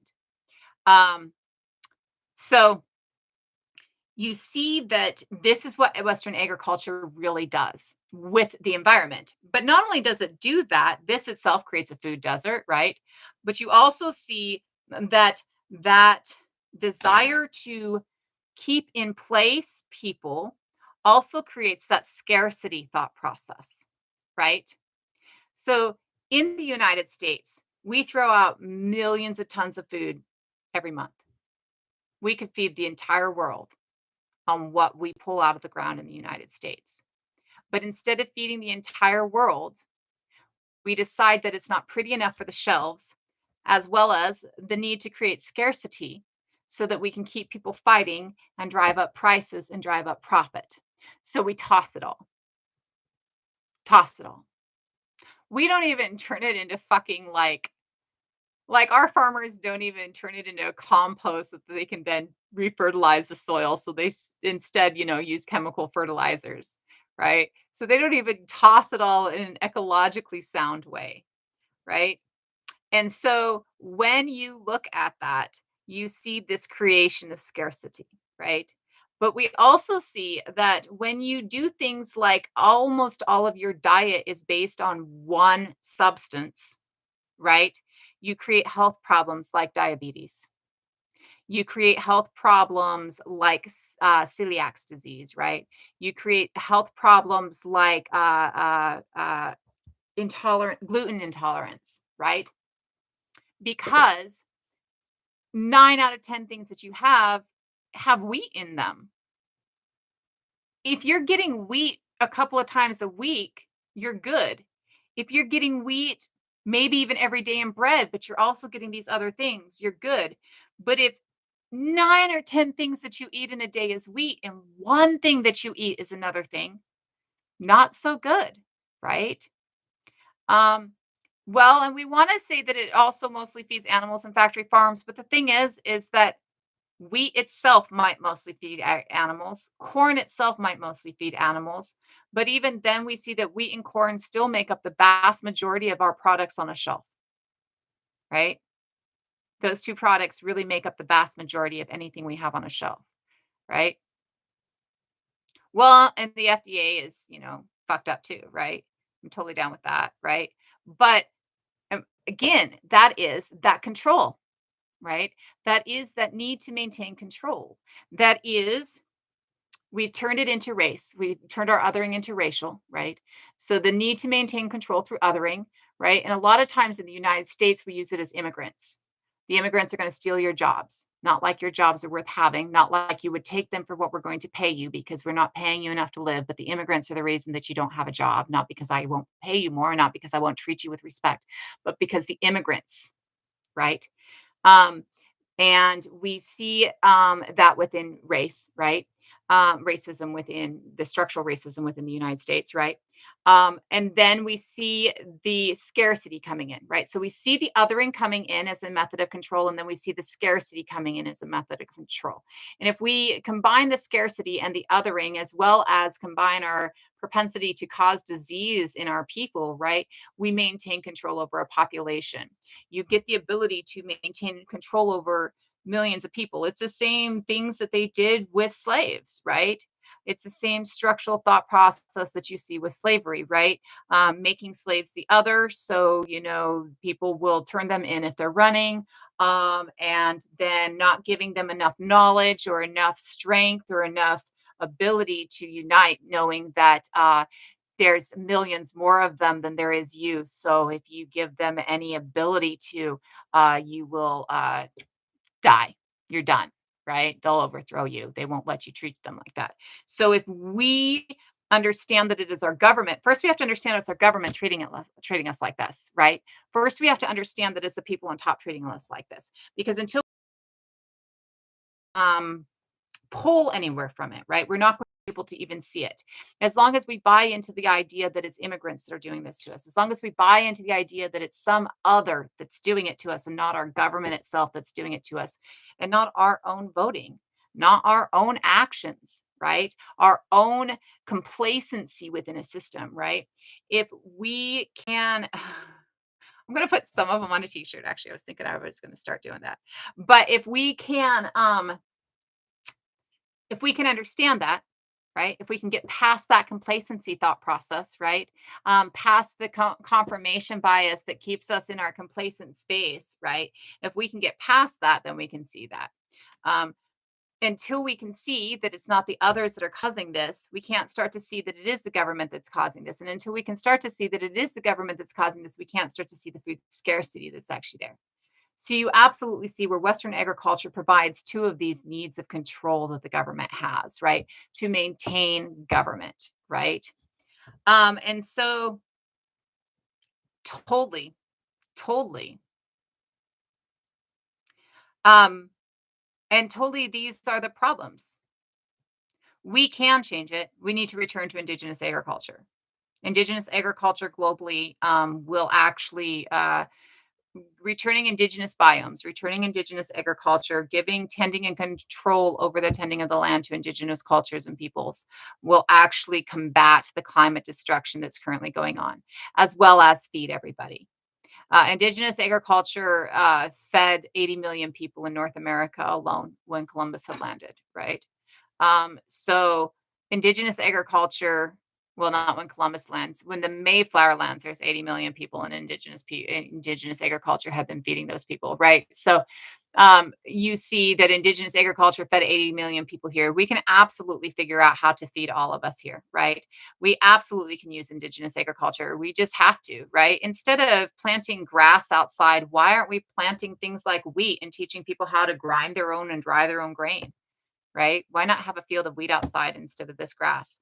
Why not have fruit trees? We have spliced fruit trees, even like we can even do fruit trees everywhere, as long as we're making sure that we're staying within that indigenous biome. Though there are times and spaces where you see indigenous people create different things, husbanding corn from something that looks like wheat to corn, right? So you can see that with indigenous knowledge and thought process that you can actually bring new things in and teach or create indigenous change within indigenous plants to get you different things, right?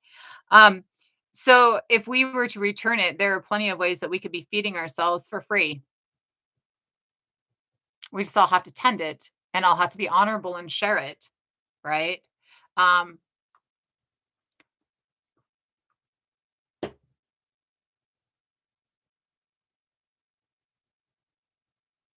I do some TikToks on this one, but I can do the cultivation of violence.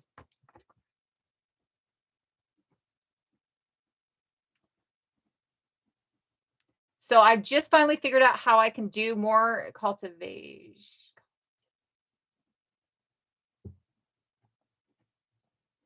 I just started figuring out how I could do 10-minute videos. And so I'm trying to get a bunch of longer videos because some of these subjects don't really fit in 3 minutes, right? There's no way I can put some of the shit in 3 minutes. And so I'm getting to a point where I will be uploading. I just uploaded my first like 6-minute video.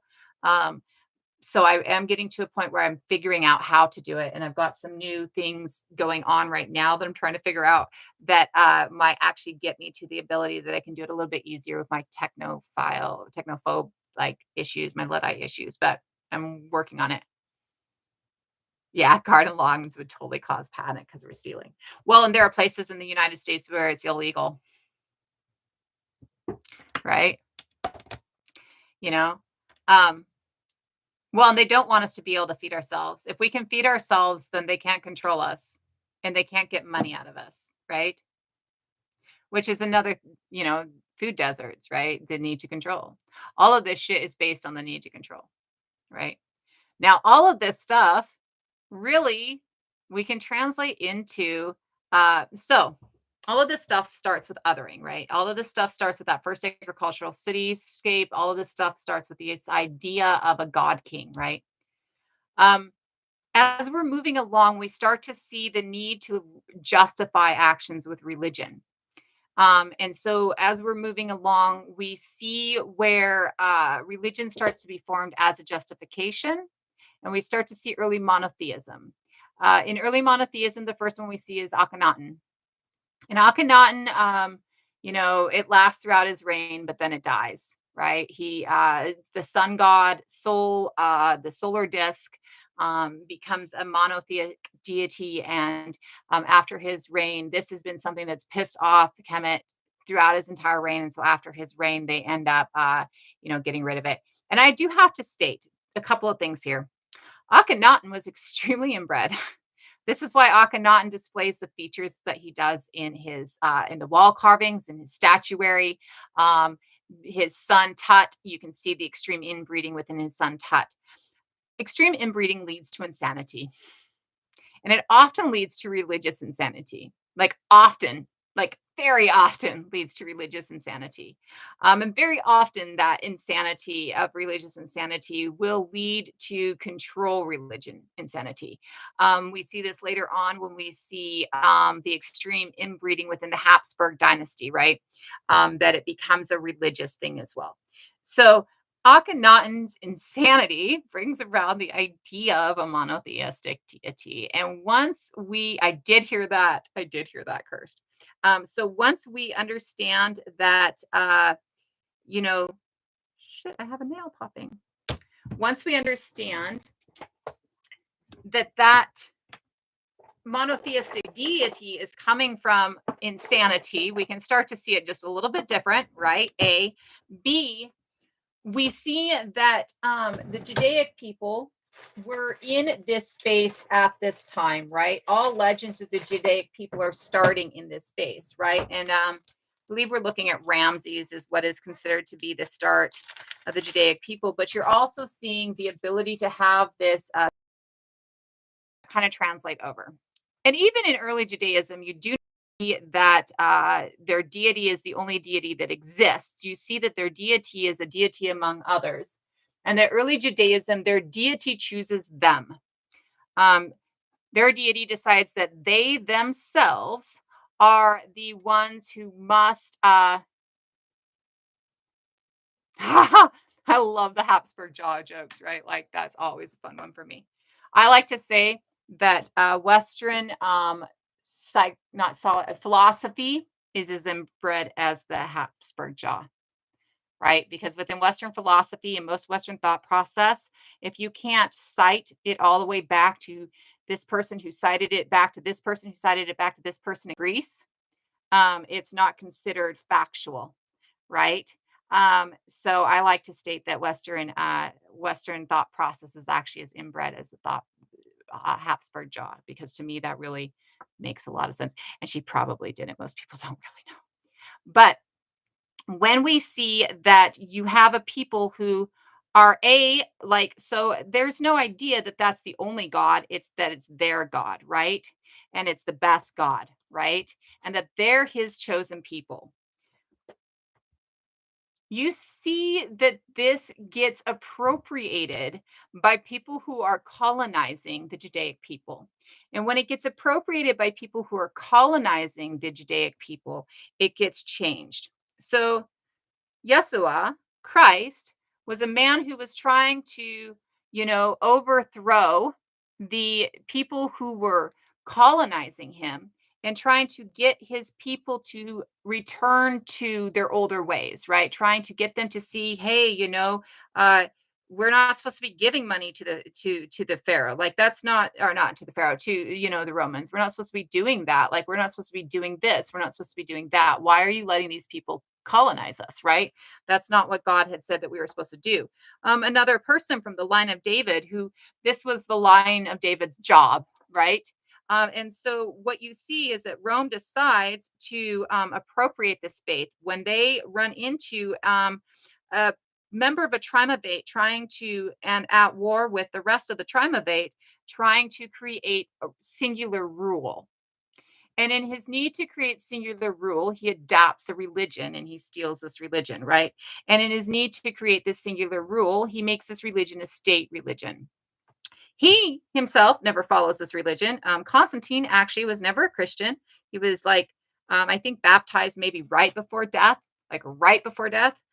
He held on to the last to his paganistic forethought, the Roman paganism, and he never actually converted really. And that conversion, the last, was just that just in case, right? We see that Charlemagne did this as well, right? He waits to convert. We see there are a few people, maybe it wasn't Charlemagne. There's a few other people that do that wait, right? And so we see that Constantine actually invokes this as a state religion, appropriates somebody else's faith, twists somebody else's faith. And let me be clear that we're talking about a faith that says Judaic people are God's chosen. And there are other people already there. When God chooses the Jews, when God chooses Adam and Eve, who do you think Cain and Abel had children with? Um, there are other gods and other deities. This is a God that chooses them, and he only chooses them. Very, very much only chooses them, right? And then you see that Constantine takes this and decides that his people are now chosen by God. Constantine decides that his people are now chosen by God, right? And so you see that nobody who is Christian is God's chosen. You have to be Judaic to be chosen by God. Yahweh doesn't want shit all to do with you unless you're Judaic. Just saying, stop forcing people to convert to a God that doesn't want them. So you say, yeah. So you see that Constantine converts to a God that doesn't want him, uses that to, and really, so Christianity starts out as a slave's religion. Christianity starts out as a slave's religion because Christianity starts out teaching you to submit to a king or a ruler or your master, right? And so, because Christianity starts out as a slave's religion teaching you to submit, you really also see where that incorporation of that need of control by a dominant party, right? Dominant, not as in their nature as dominant, but as they're a fucking asshole and they're trying to dominate, right? So, you see that need to control by that dominant party translates into this idea that you should be meek and mild and accept. There are thought processes and teachings that show that to turn the other cheek was to tell the Romans, fuck off. Because what you were doing when a Roman hits you here and you go, come on, bitch, hit the other side. That's what turn the other cheek is supposed to be. Come on, bitch, hit the other side. I dare you. Right? But we've turned it into this idea of meekness and mildness. And we turn this into idea of meekness and mildness because of the desire to control, right? I don't think it's the swearing that does it. I think it's the telling people who their God is that tends to do it, or telling people that evolution is real that does it. But I do get blocked a lot, right? Uh, so we absolutely see that. And what we also see along this time and along this scale is that we see God become very problematic. And this is where we're going to get into narcissistic parenting.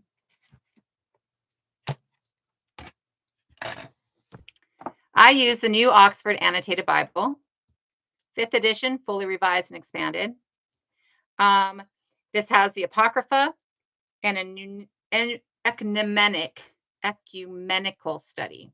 This is the Bible that is used in studies on religion in the Near East. So it is considered to be a very accurate translation. I want to state before I go into this, I have issues with the God in this Bible. I do not have issues with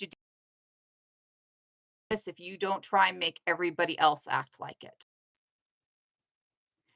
If you are God's chosen and God wants you to follow this way and you want to follow this way within your group of people, all right, do your thing, be you. That's your shit.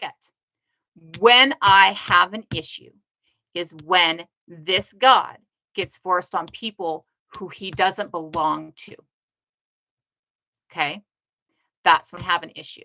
So, well, all the actions of this God in this Bible, whether it's an accurate translation from Hebrew or not, are horrific. I don't have a problem with Judaism. It's a very indigenous faith. It's a very earth connected faith. And it has a lot of positivity to it. The most is they don't fucking want me to be Jewish. It's their God. They're a little bit possessive. Okay. So do your thing. None of this is meant to be anti Judaism. I may have a problem with the God, but I do not have a problem with your faith. It is the faiths that stole it from you that I have a problem with, because I do have people who do say that I am anti Semitic, and I am everything but anti Semitic. In my order of Bible based or book based religions that I am okay with, I am tops for Judaism. Islam is pretty decent. Christianity can go, right? So I do not have a problem with Judaism. I am not anti Semitic. I have a problem with the God that is written up. I just want to put that up front because I don't want you to take that in a different way.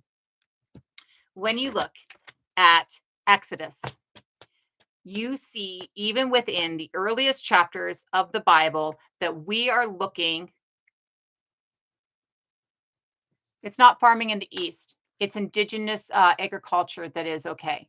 Western agriculture, it's not about where it's being practiced. It's about the practice of destroying an indigenous biome and bringing in an invasive species and planting it and having it leach the soil and destroy the area. But growing indigenous plants in an indigenous way in an indigenous area is okay.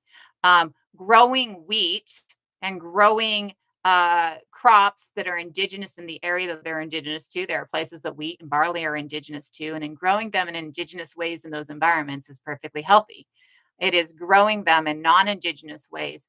It is the use of the agricultural form in a space that it's not meant for. The only space that this worked within at any point of time was along the Nile. It doesn't work along the Nile anymore because of the Nile's damming. But the only place it ever worked was along the Nile. But it is the style of farming. It is not agriculture. It is Western agriculture, which is that destroying the biome, planting an invasive species, and doing it in rows in this way that actually causes this leaching. Nice. So when we're looking at Exodus, what we see even in the very beginning with this God is narcissism. And I'm going to actually just read a couple of things.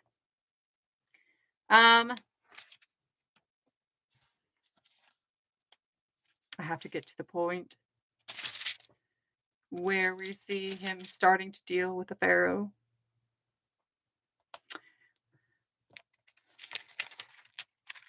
4:21. And the Lord said to Moses, when you go back to Egypt, See that you perform before Pharaoh's all the wonders that I have put in your power, but I will harden his heart so he will not let your people go. Then you say to Pharaoh, thus says the Lord, Israel is my firstborn son. I said to you, let my son go that he may worship me, but you refuse to let him go. Now I will kill your firstborn son. On the way, at a place where they spent the night, the Lord met him and tried to kill him. Moses. So Lord tries to kill Moses as he's telling Moses to Pharaoh to do something that he's going to tell Pharaoh not to do. When you get to 6, let me see. Where's the next one?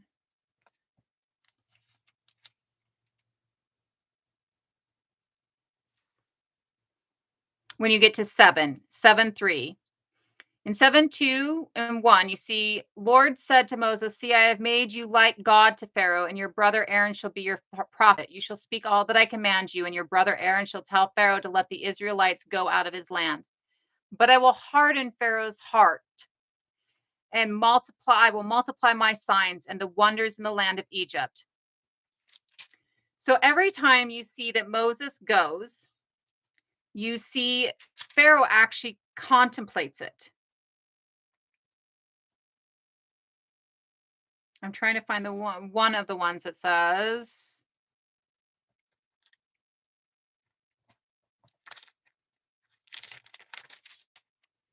8:25. In 24, you see that the Lord said swarms of flies. 25, then Pharaoh summons Moses and Aaron and says, go, sacrifice to your God. And Moses said, it would not be right to do so, for the sacrifice that we offer to the Lord our God are offensive to the Egyptians. If we offer in the sight of the Egyptians sacrifices that are offensive to them, will they not stone us? We must go journey into the wilderness. So Pharaoh said, I will let you go to sacrifice to the Lord your God in the wilderness, provided that you do not go very far away. Pray for me. So Moses goes from Pharaoh and he goes back to the Lord. And the Lord does as Moses asks. He removes the swarms of flies from Pharaoh. Not one remains. And then Lord goes back to Pharaoh and hardens Pharaoh's heart. And so you see Moses and Aaron going back to Pharaoh and Pharaoh stating no, because God has hardened his heart. Okay. So you see over and over in literally every chapter, the phrase, the Lord hardened Pharaoh's heart. Here in 9, I see it 3 times. Here in 9, in 10, there's 4 times. Every single time he does this, he sends Moses in. He has Moses ask. Moses asks. Pharaoh considers. Moses goes out. Pharaoh is considering. Lord goes to Moses or to Pharaoh and says, don't do this. I don't want you to do this. And so Moses goes back to Pharaoh and Pharaoh goes, I'm not going to do this. God said not to. Listens to God. Pharaoh does what God tells him to do. And each and every time Pharaoh is punished for doing what God tells him to do. And in the end, and through all of these, you see that Moses is told, I am doing this so that you will laud my praises for eternity. Pharaoh is willing to let the Egyptians go, or the Israelites go. God tells Pharaoh not to let the Israelites go. God kills Pharaoh and every person in the land's firstborn son for obeying God, also that Moses will laud his praises for eternity, and Moses' people will laud his praises for eternity. That is Narcissistic Parenting 101. Narcissistic Parenting 101. I go to my child and I tell my child, I really think we should get you a car. I think that you need a car. I'm not sure if your mom's going to go for it. So I'm going to have you go and ask your mom. And then I'll talk to your mom, right? And so you go and you ask your mom for a car. And your mom goes, well, think about it. Let me talk to your dad. And so I come in and I talk to mom and I'm like, I don't know why she asked you for a car. I think it's ridiculous. She shouldn't have a car. She's only 16 years old. That's stupid. We should not give them a car. They're too young to have a car. So you go back to mom and mom goes, I'm not going to give you a car. I don't think that you should have a car. And if you come back and talk to me about it again, it's going to be problematic. So then I go back to my child and go, God, I really think you should have a car. I don't know why she's doing this. I'll go and talk to her. I'll go and talk to her. Um, and if she won't give you a car this time, I'll take the keys to her car. Okay. And so you go back to your mom and you ask your mom again. And your mom goes, well, let me talk to your dad about it. And I go back to your mom and I go, God, did she really ask you again? She should have never asked you. I told her that she shouldn't ask you. We're going to have to punish her. Um, but you know what? Just to make it look right, let me go ahead and take your car keys too. So now you've done what I told you. Mom did what I told her to do, and I've punished mom. You did what I told you to do, and I've punished you. Everybody's doing what I told them to do, and you love me because I'm working for you all the time, and I'm ensuring all the time that you're getting what you want. It's not me that's the problem. It's your mom. She's a bitch. Narcissistic parenting 101. And it's taught as being godlike, right? So it's taught as being godlike. So this is how you want to parent your children because we want to be a loving father like our loving Father God. We see this repeated over and over and over and over, okay? We see over and over again that God does these things to Mary, who is a 13-year-old child who he has unwilling sex with. Okay. I would say that this is grape. I don't care if it's a shower of gold or not. It's still grape. You're impregnating a 13-year-old against her will. Okay. In a time and in a place that by impregnating this 13-year-old against her will, she could die. Women are dying in childbirth, especially 13-year-olds are dying in childbirth at this time.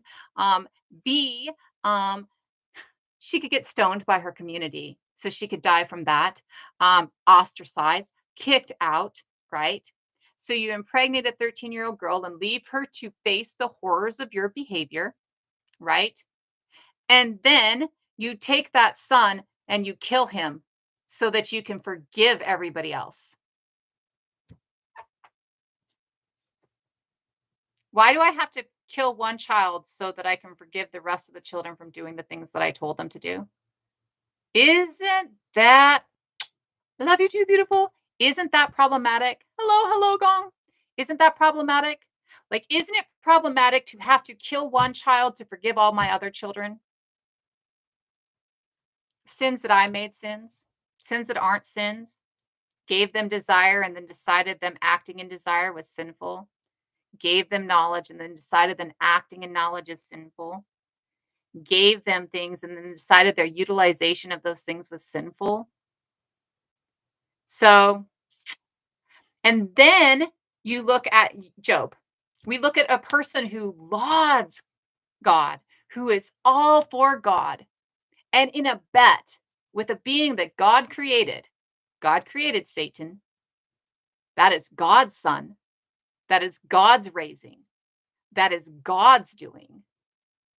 Okay. And he did it to test you because narcissistic parents like to test their children, right? So he did it to test you. And not only did he do it to test you, and he did it to make sure that you wouldn't fall for doing the things he told you you could do in the first place, right? So God, in a bet against his child that he created to prove that he is whatever the fuck he thinks he is, decides to take somebody who constantly lauds him anyways and destroy not only him, but his entire family, kill his wife, kill his children, riddle him with disease, and leave him suffering through strife, all to prove that he will continue to believe in him. What? Why? Excuse me? What? That's narcissism. That's narcissistic behavior. Testing us is narcissistic behavior.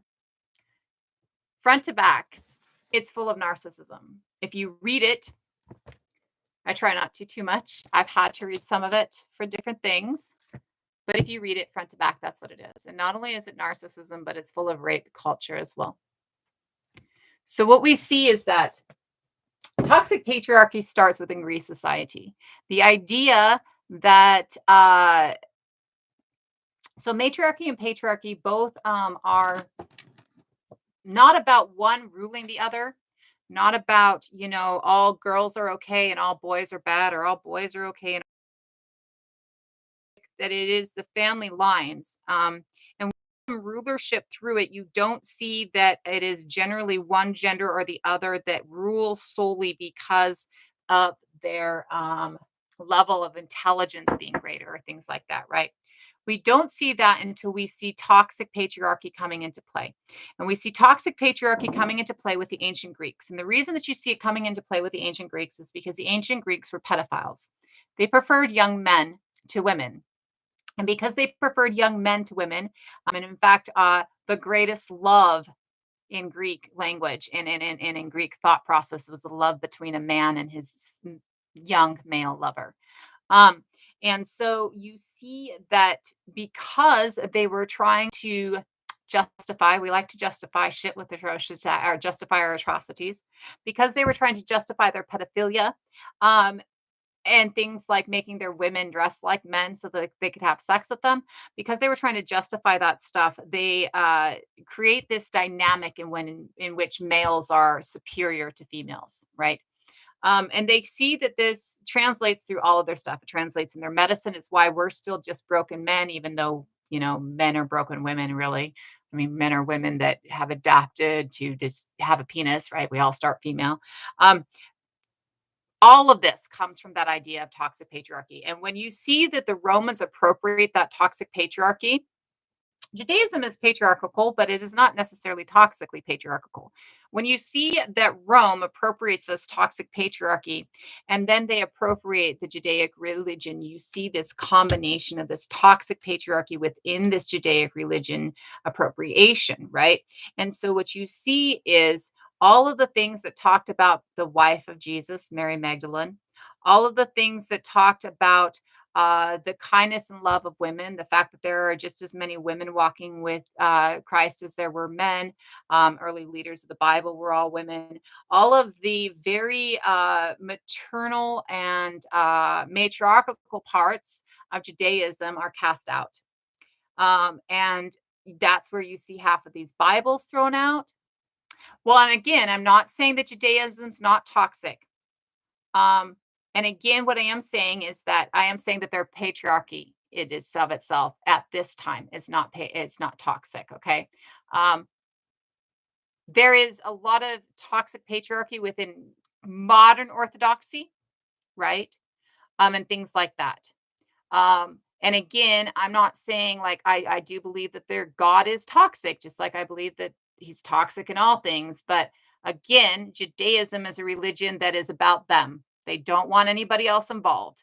And that's where I'm okay. Like if you want to be toxic among yourself, be toxic among yourself. I'm not going to police it. Right. But when you incorporate it on a broader scale and you decide everybody else is supposed to be it, that's when I get the chance to sit there and go, no, no, no. Then again, I'm not Judaic, right? I'm not going to criticize Judaism, right? And it's not global. And not only is it not global but they didn't go around and telling everybody else that everybody else had to be them. That's their God. They don't want us to believe in their God. He chose them. He didn't choose us, right? So that's where that deeper level. But when you see that taking that toxic Greek patriarchy and combining it, yeah, keeping in my lane, so combining it with that toxic uh combining that toxic Greek patriarchy with the appropriation of well, and really, so if you take Christ's teachings, which you're looking at is Christ telling Judaism where it's going wrong, right? And so they take Christ telling Judaism where it's not following the Bible, where it's not hearkening back to the Torah. and they take that and they twist it, right, into something completely different than what it was, right? And so when we see that, we see that the toxic patriarchy really enters into the Bible in full force, and that toxicity translates down into everything. Women are less than cattle for generations, generations, right? And again, we see a religion that is moving globally because we see a group that is already global. So you see that the Romans are already global. The Romans are really everywhere except for, Turtle Islands. Um, but the Romans are really everywhere, right? So you see a global group that has taken over a global space or a vast majority of space and then institutes a state religion. So when they institute the state religion goes into every area that they've already conquered.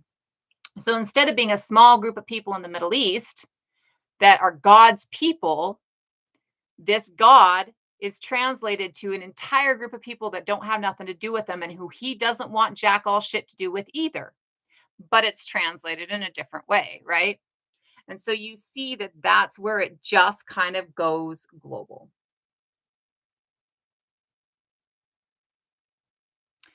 Okay, and I agree. So you see that currently Islam has some of these problems too. So I've read the Torah and the Quran, okay? And I read the Torah in Hebrew and Aramaic. I read the Quran in Hebrew. Um, I did this as a child, so I learned these things as a child, so I can't read them in this anymore. But the Quran teaches love for women. The Quran literally teaches in a time when you can beat your wife to death that you're not allowed to hit your wife with anything bigger than your thumb, right? The Quran literally teaches that that a woman can divorce you for hitting her in a time when you couldn't, right? The Quran has more words of love in it than it has words of hate. But like you see with Christianity perverting Judaism, right? You see that when you get the division after the death of Muhammad between Sunni and Shiite, that one of the groups goes into this very toxic space and the other group does not. But it is not Islam or the Prophet Muhammad that teaches this toxicity. It is the ego of one of the people trying to state that that he belongs to them, right? And that they are the only ones who understand him well enough. But Muhammad was actually a pretty beautiful human being. And Muhammad's in my life, so I might have translocated it. But Muhammad's wife is actually like one of the founding members of Islam. Like she came up with half of Islam, right? So not early Islam, not early Islam, later day Islam, yes, right? Just like you're not going to see in early Judaism the level of toxic patriarchy that you are going to see in later Orthodox Judaism. Again, this is that outside influence of Greek patriarchy having taken over the world and living within this culture for so long, right? If you are living within this culture for so long, you start to adapt your thought processes to it. Just like writing this 200, 300 years after Christianity takes over the Nordic regions means that all of it is tainted by Christianity. There was no All Father in Odin. Thor is actually the leader of the Nordic gods, not Odin, right? So, like, you see that there is this taint of that toxic patriarchy that goes everywhere. That book there was a translation of the sagas of the Icelanders. Sorry. Um, I realize.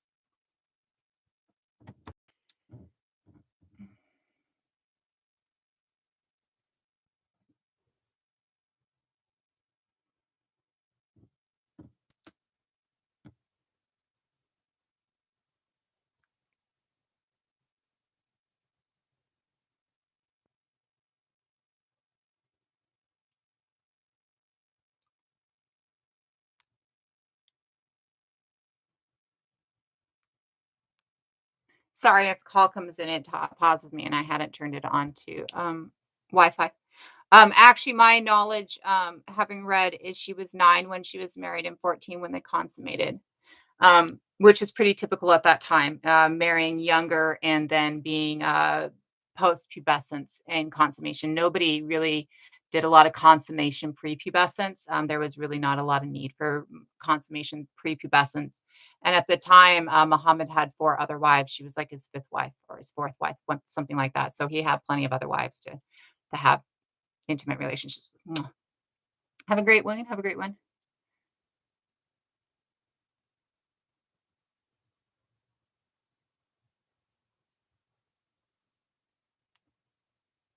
So, it is his youngest wife, the one who Aisha, that's it, not Amina, Aisha. It is his youngest wife who helped him. But he did have older wives. He had several older wives. One of them was primarily for her money, and that was his first wife. And then he had a couple of wives after that. But to my knowledge, from everything that I've read, the Aisha was 9 when they were married and 14 when it was consummated. And that's why he was actually so close to her, was because they had like 5 years where there was that favored relationship without sexuality involved within it.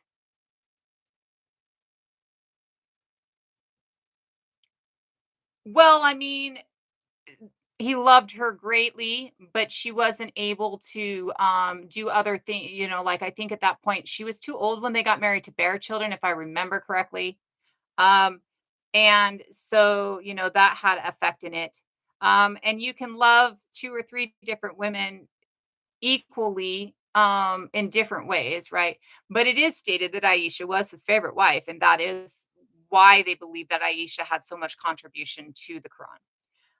Again, I mean, it's not like I'm a Quranic scholar. It's not like I'm a biblical scholar. It's not like I'm a Toric scholar, right? But those are my memories of what I know, and most of that comes prior, post the time that I was a child. Like, most of that comes as an adult, and studying Islam again as an adult, just to understand different facets, so that I make sure that I understand it correctly, right? Well, and I'm not acting like it's what she wanted, and I'm not on any method. But I do need it to be understood that that is a common age of marrying in that time across every society and across every space.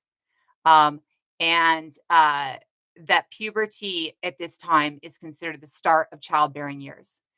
This comes from a lack of understanding, right? This comes from a lack of scientific knowledge. And it also comes from the idea of massive procreation, like trying to procreate as much as you can, right? Populating the globe. Because in societies before then, when you have an animistic society that's not trying to take over population, you see that people are having children slightly later in life, and you're not having a bunch of children. You might have 1 or 2 children, and you're going to put much age between them. So you might have like 10 years between them, just because you don't want infants at the same time. You don't want toddlers at the same time in an animistic society, because, or not an animistic, in a post city society, because in smaller bands, having more toddlers is actually not going to be healthy. You're not going to have a survival rate, mainly because you don't have enough people to protect, right? Like, 5 toddlers. Fuck, how is that working like that?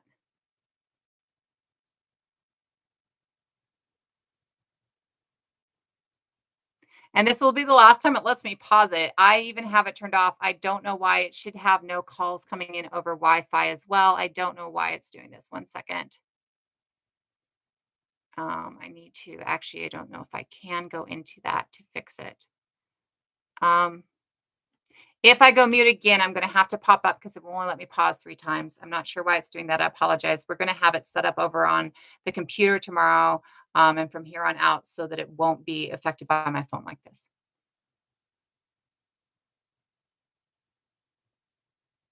Young wives and children close together does really add to the psych problems and the overwhelming, right? Yeah, in European medieval times, and usually somebody was pregnant before they got married. It was not uncommon for a woman to be pregnant. It proved that she was fertile.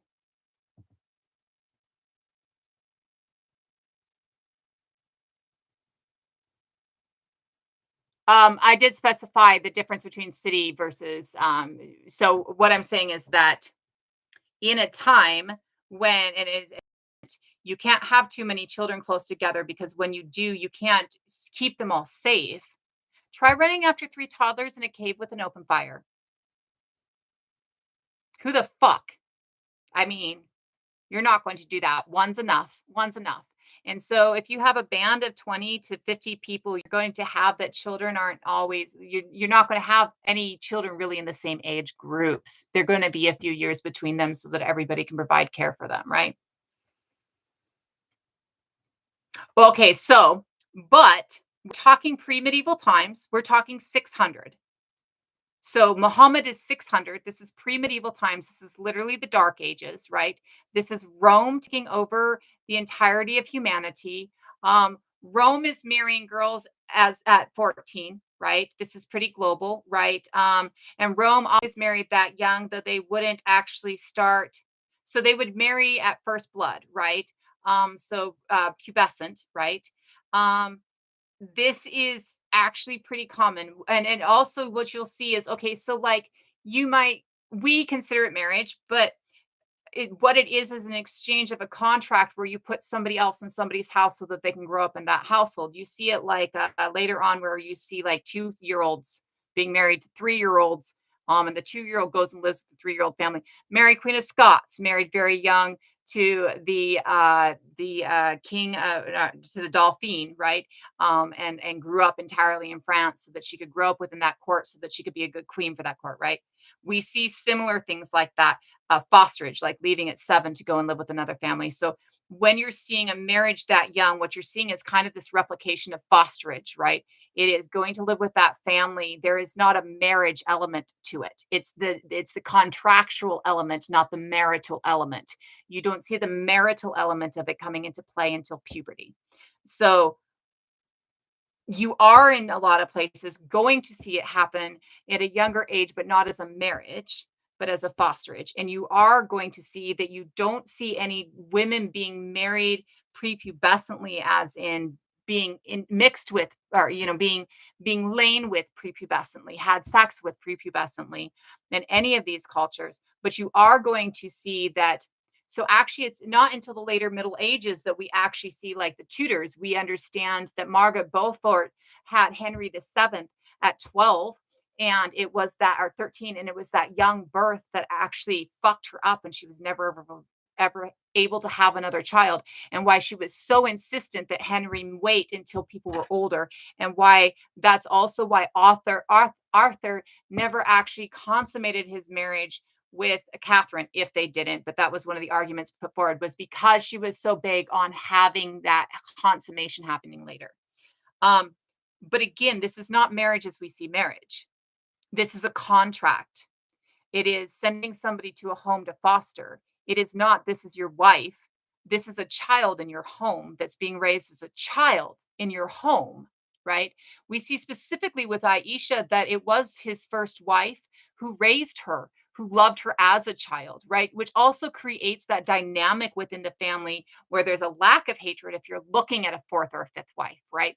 And it also creates a dynamic in a family where there's a lack of hatred between a woman and her mother-in-law, right? If you're talking about, moving into the home and you're marrying somebody and you're a singular wife, but you're a child and you're living in that another child's home until you're of age, right?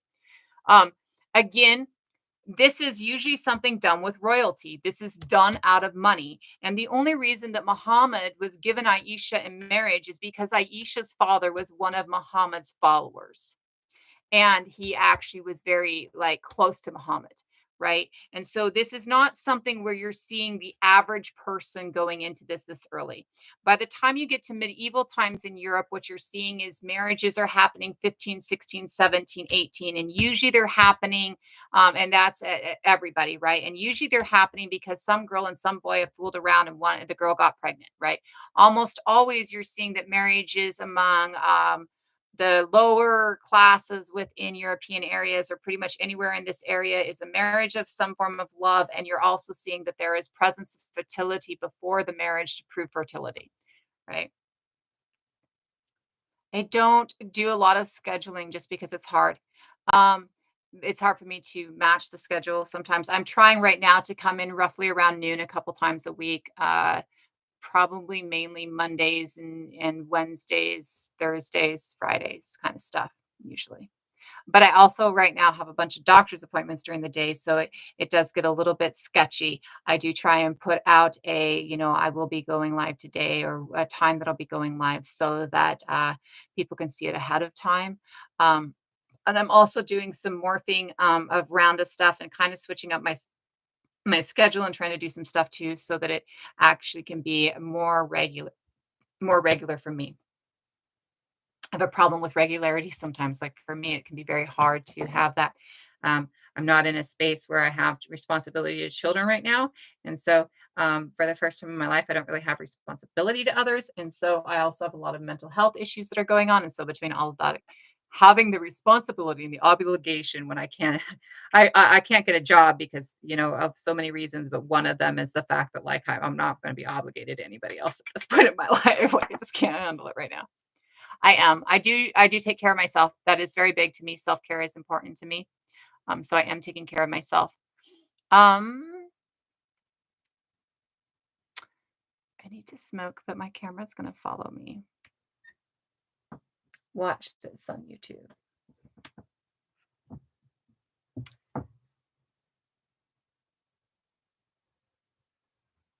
I think I need to step sideways because otherwise the camera on the computer is going to follow me while I smoke. So I'm going to disappear from your guys' camera range for a couple of hot seconds. Uh, I'll talk about that in a second. We'll go over that beautiful in a second. Give me a second. I'm going to step out of the range of the camera so that I can't be seen for a moment because, videos and things. See, it follows me.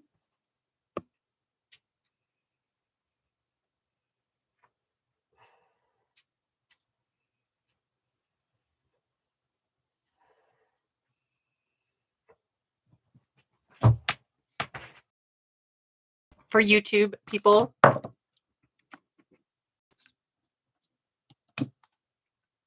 I'm re I'm figuring it. It is all new for me. So so we don't really see the need for hellfire or the idea of hellfire coming into play until later. And that really starts God. So in the Bible, hell is the name of a garbage dump outside of Jerusalem. And the idea of hell comes into play later. We actually see like Dante's Inferno, and really, I think Dante's Inferno is the first glimpse of a burning hell that we see. We see purgatory within the Catholicism thought process, which does not involve a burning hell.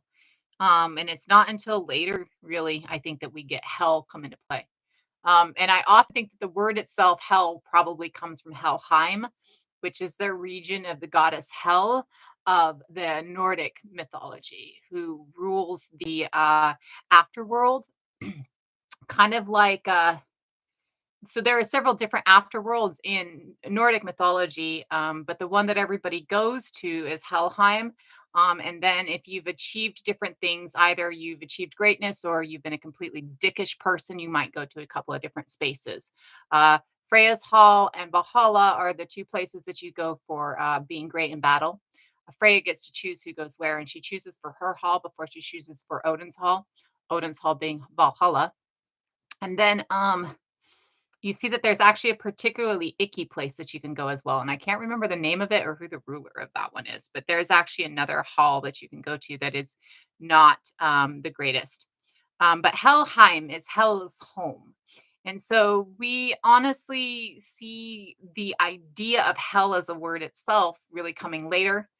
Um, I do know because I was taught so I was never Catholic, but my mother was raised Catholic, and so she taught me some of the stuff that she had been taught. And one of the things is that hell is the name of a garbage dump outside Jerusalem, but it's quite possible that that word itself was attributed as a translation later on, right? Because we're not looking at a Hebrew word hell, right? So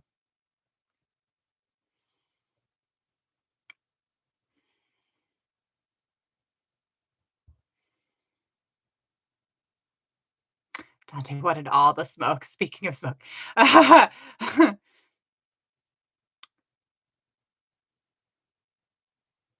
So Western agriculture does have a lot of handle in causing diabetes. And what it is the fact that the vast majority of our food is overly processed due to Western agriculture. And the vast majority of our food has products either from wheat or corn, and has a lot of dietary fails in it, right?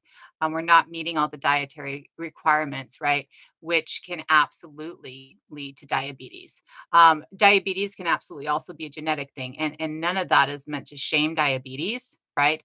We think diabetes is being because somebody is overweight, and it is not. But as somebody who has worked in the field of medicine and somebody who has taken a lot of courses on diabetic care, including the care of food, I will tell you that using a lot of wheat products is not good for diabetes. And it's not just sugar, right? So something that's high protein, like egg or something along those lines, is actually going to help with sugar a lot better than something like toast will. I do not social justice. Haim would probably be Hall, but I don't know fame. And it does cost a lot more to eat healthy, right? So like if so the vast majority of anything that you're going to find on any shelf in a store, any shelf in your house is going to have a vast majority of corn product or wheat product within it, right? These are two of the main products for pretty much everything we eat.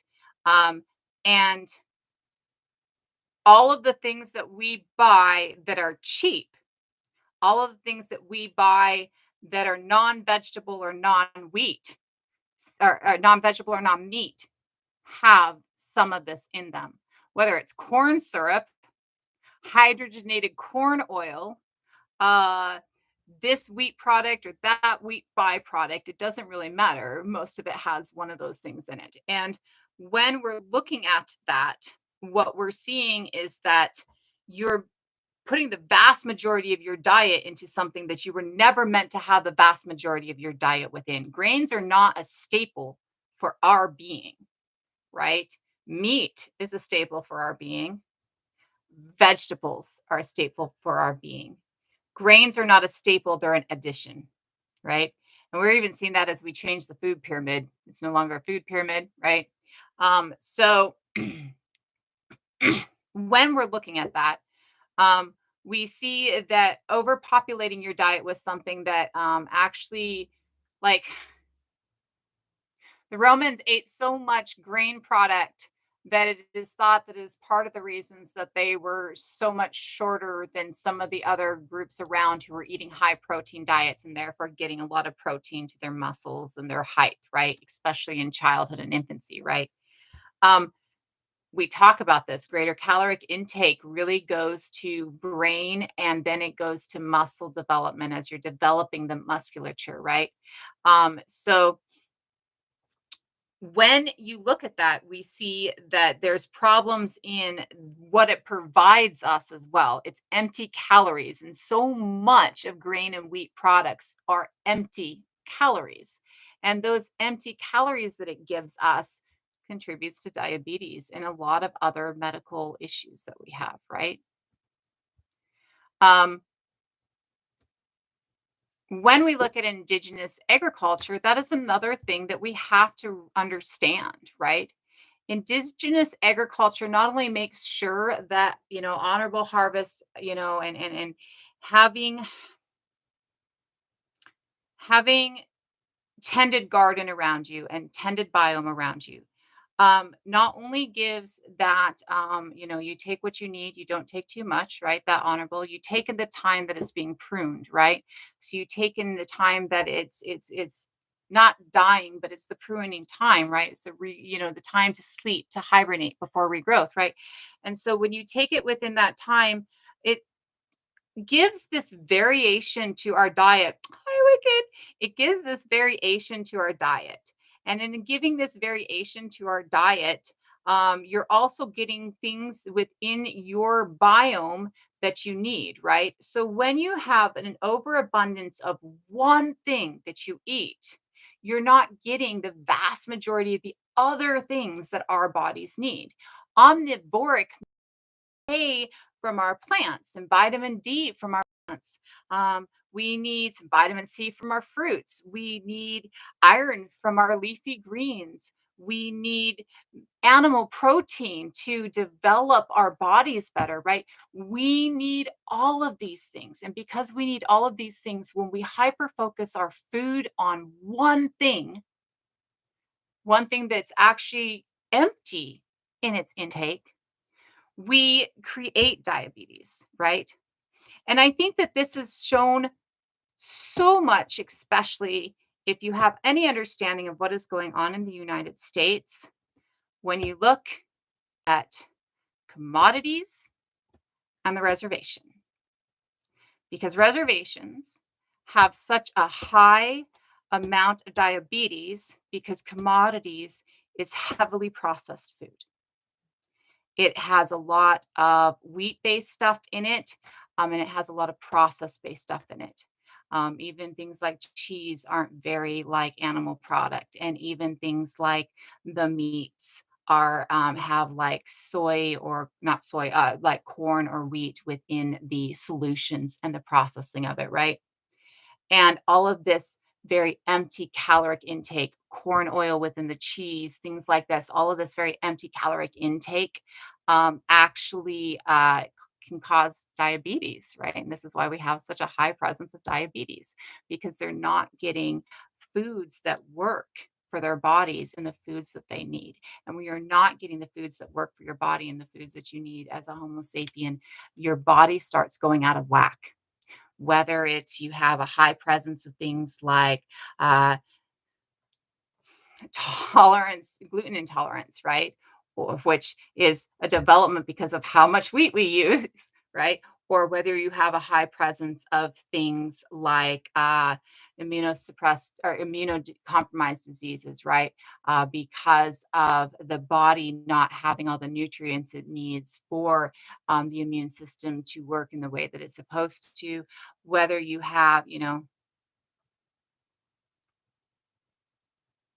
yeah, when you're on the food program, any food program is going to give you the wrong foods. No, because they're experimenting on you. They're using you for experimental shit, and they're not going to put money into something, right?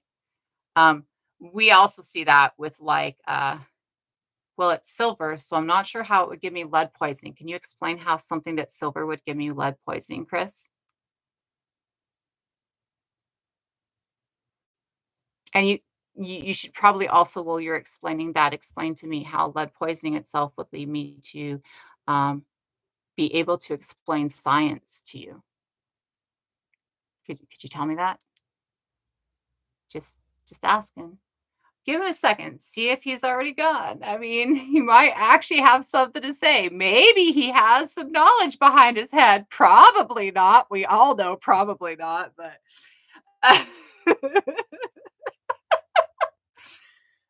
I'd already gone the other way, had to go that way, right? So I think agriculture. Okay, so Western agriculture. This is a specific part of agriculture. Indigenous agriculture, which is actually global, and something that we all partook in before Western agriculture. Indigenous agriculture is actually very positive because it doesn't try and conform the environment. It just helps the environment, right?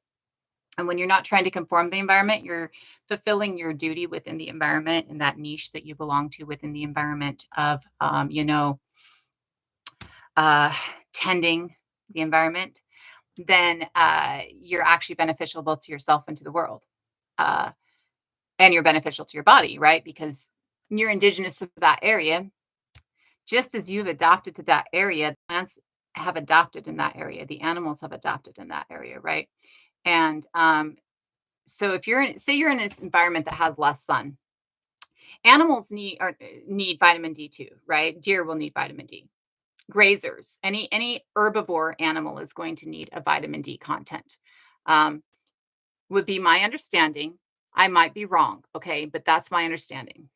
So you're going to have plant life that adapts to give you vitamin D, to have a higher amount of vitamin D in it, because Plants are still going to be getting some of the vitamin D from the sun because plants are specifically designed, they synthesize that, right? So they're specifically designed to take in rays. So they're going to be able to take in the rays in ways that we can't, right? Any plant that's growing has taken in rays to get to that point, right? So if they can provide that vitamin D within them to the animals around them, then you're going to see that they're also providing vitamin D to you, right? And because you're in a low light environment, you might need more vitamin D, right? So you can absolutely see that it is not just us who become indigenous to a biome, and it is not being indigenous to the biome that it's not distant from the biome. It's a part of the biome, and in biome, everything indigenous to that biome intermixes. Everything indigenous to that biome takes care of each other. It's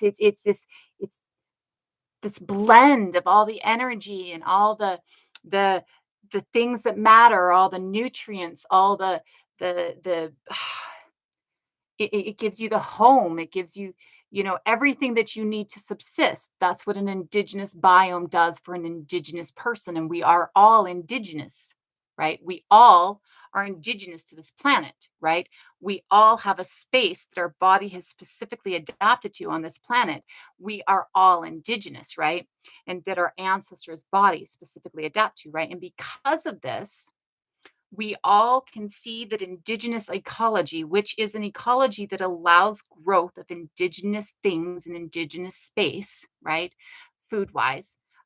This doesn't mean we all have to go back to where we came from. I mean, I wouldn't ever tell somebody that, anyways, unless they were really white and being an asshole. But, so it doesn't mean that, but it does mean that because we all really require a lot of the same things, right? Like you might see that somebody who looks like me might require a little bit backwards. That would be backwards. I might require less vitamin D from the sun, right? Because I get it so much easier, right? So you might see something like that, but I still need the same amount of vitamin D as anybody who's darker, right? My skin color doesn't change the amount of vitamin D I need. It just changes how I get that vitamin D, right? So you're going to see that we're all needing the same things, right? Um, so we can find those things within an indigenous biome if we allow the indigenous biome to take over. I do and want to state that I do know that there are awarenesses of spaces of people who absolutely must have meat to subsist, where there are spaces of people who do not absolutely must have meat to subsist, though they subsist better with meat. Just to state that I do know that there are specific spaces. Also, there are specific spaces of people who can tolerate milk product better than other spaces, right? So I don't want to state that that doesn't happen, but we all have the same vitamin needs, right? We all have the same basic needs. Yeah. Well, and supplements, I mean, and that's the wondrous thing about us. We can create, we can adapt the world around us to meet our needs. We don't have to adapt our needs to the world around us as much anymore, right? And so, because of that, we also have that, right? And I think that indigenous ecology really mixes with technological advance, because I believe that indigenous knowledge is what drives technological advance in a lot of ways. That allowing indigenous and outside the box knowledge in allows that movement forward, right? We also see this go back to things like the Neanderthals and the Homo sapiens living side by side for 100,000 years. It is that mix in that space that allows that draw in, right? It is that two different cultures meeting that allows that outside of the box thinking, right?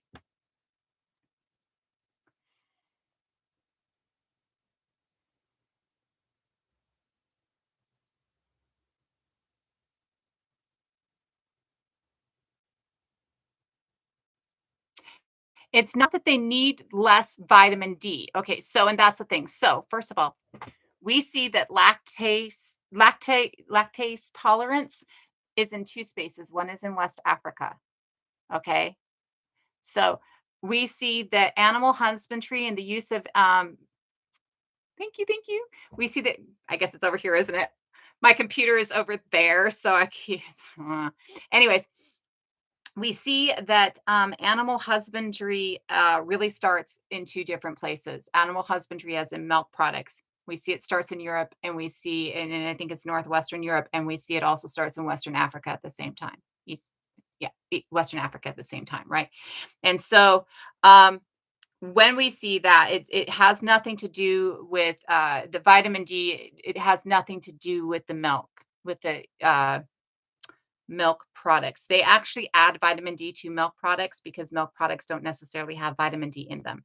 Um, we do see most of our vitamins like that really come like anything we really call a vitamin, because iron's really a vitamin too, but anything that we really call a vitamin mainly comes from vegetables or from the herbivore side of us. And that's what it is. We all are able to tolerate milk. We're the only animals who can tolerate another animal's milk. And no other animal uses another animal's milk past the age of childhood, or uses their own milk past the age of childhood. Not tolerate. I should change that. So we have, as humans, been able to kind of adapt cow's milk, or and goat's milk is actually can be pretty universally tolerated by other animals too. Like you can feed goat's milk to a kitten or to a puppy if you have a mother that can't feed. I think there might be some adaptations you still need to make to it, but you can, right? And so there, and adaptions, I mean like additions, right? So there is a tolerance in infancy, but we are the only animals who use milk products post infancy, is really what it is. Is we're the only ones who use milk products post infancy, right? Sandra, the INES is considered a slur. If it's Aboriginal, it's okay. And Indigenous Australians is another term. Um, why do groups of people start to utilize milk? So, other than the two places that develop milk or develop herding, animal herding, what we're seeing is that it's introduced, right? In many places, it's introduced later on. Indigenous Australians would be someone who it's induced to later on. Indigenous Turtle Islanders are another group that's induced to later on. So, yes, number one in racism. We are the country that is number one in racism. Our entire foundation is built on racism. Everything about our country, from our medical system to our economic system to our land system to our voting system, every single part of it is founded, built on, and still currently running on racism. Race theory has been debunked. Race does not exist, and we should not be using the negative asshole aspects of it to function anymore, but we do.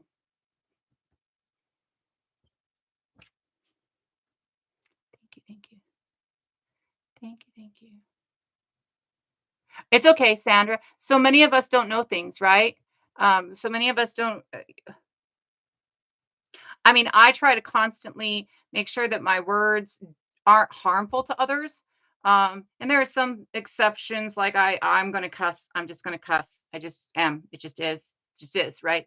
And if you're offended by cussing, I'm just not going to adopt it. It just can't. It just won't. It's just not. But like, I'm not going to use slurs. But that doesn't mean that I don't know, or that I know that everything that is a slur is not a slur. And I actually only learned that 3 months ago myself, right? So I'm just passing it on. But you know, uh, it's never the use of something; it's the continued use, right? When you find out something is wrong and you stop. So the vast majority of my lives, if you just subscribe, the vast majority of my lives, I have comments off. And I will leave. Sometimes I'll leave sub comments off, like on. I'll do like lives that are sub comments only. Um, and I'll open up usually like for 10 minutes every 45 minutes, or at the end of a subject. My lives can be extremely trolly, and that's why we do that. This is actually a very calm, calm live. This is a very calm live. And so, uh, just so you know, and I do have lives a lot of times that all the comments are off as well, and I just turn the comments on for a little bit. But I also do have a couple other subscriber advantages as well, and I thank you for that subscription. Um, right? It is so calm today.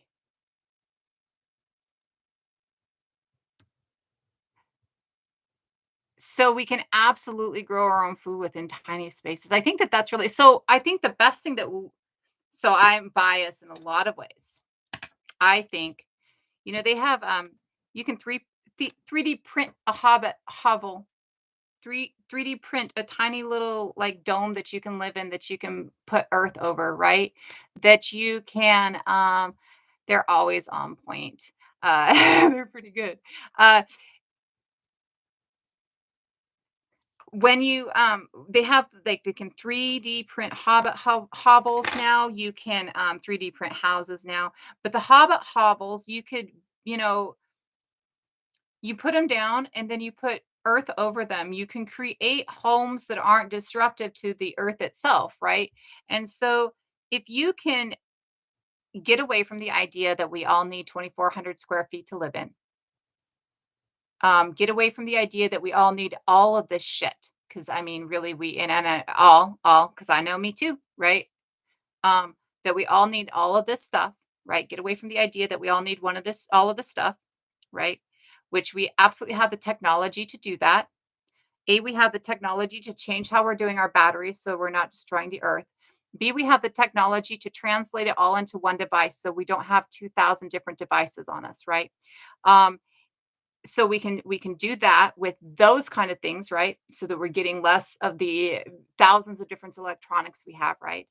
We can take everything electronically so we don't need paper anymore, right? There are different ways just in ease that we can absolutely do this to where we don't have so much that's clogging up your space, and we don't need 2,400 square feet, right? We just don't. So if we can decrease our space, our impact of space ourselves, right? And then we can create the space around us, not as a concrete jungle or an apartment complex with a bunch of concrete and, fucking grass, or, a bunch of different spaces that are all walled out from each other. We can create it as a community. Stop fearing each other. Remember that we're communal, and take it back. Expect and hold accountability that community, right? Expect that other people act and treat with community, and hold accountability ourselves as community, right? We can turn open space into communal ecology. And if we can turn open space into a communal ecology, we can use that open space and pretty much create to where most of the space is open space that allows the ability to eat everybody, water. Why the fuck are we paying for electricity? You know? Allows the ability to utilize the things that we need in a communal sense, right? And if we can utilize in things we need in a communal sense, close your eyes for 5 minutes and imagine that you have privacy, you have safety, you have space that's just yours and your partner's and your children's, right? But if you step outside your front door, there are people right there who are supportive of you and helping you grow. And if you go 10 feet, there's a kitchen where you guys can all cook together if you want to. So you can cook together in your own homes. There's a table that you can all sit together around and discuss the different things that needs that everybody has to be met, right? Where you don't have to leave your kid every day to go and do something else, so you can make sure that you have the patience and the time and the love for your child that you want to, right? Where you're not afraid of saying what you think and what you feel, because you know that it's going to be heard with as much genuineness as you're giving it. Not an alternative intention, but that blunt words will be heard as blunt words, right? And so you feel safe to express yourself. You also don't feel that it's wrong to hurt or be sad. You can share in grief, and you can see that the shared burden is an ease, right? Imagine having an actual community. Who has that anymore? Imagine having an actual community. Imagine having constant help and support and giving constant help and support. Imagine having constant worth and value, and everybody else has constant worth and value just by the presence of themselves, just by the being the ancestor of the next generation, just by the interaction. Even if all I can do is sit in a corner every day because I hurt too much to move, my humor maybe, or my mind maybe, or maybe I can knit, or maybe I love to watch the children. All of these things are added value to community. And it's so I agree that I think matriarchal thought processes is better, but I also want to state and double down on the thought process that really it's more about seeing both groups as equal. The difference between matriarchy and patriarchy to me, outside of toxicity, is that matriarchy focuses on defense. And so I think that the focus on nurture is healthier. But um, I also see that a focus of defense is positive. So having both of those things involved, right, are definitely a positive, right?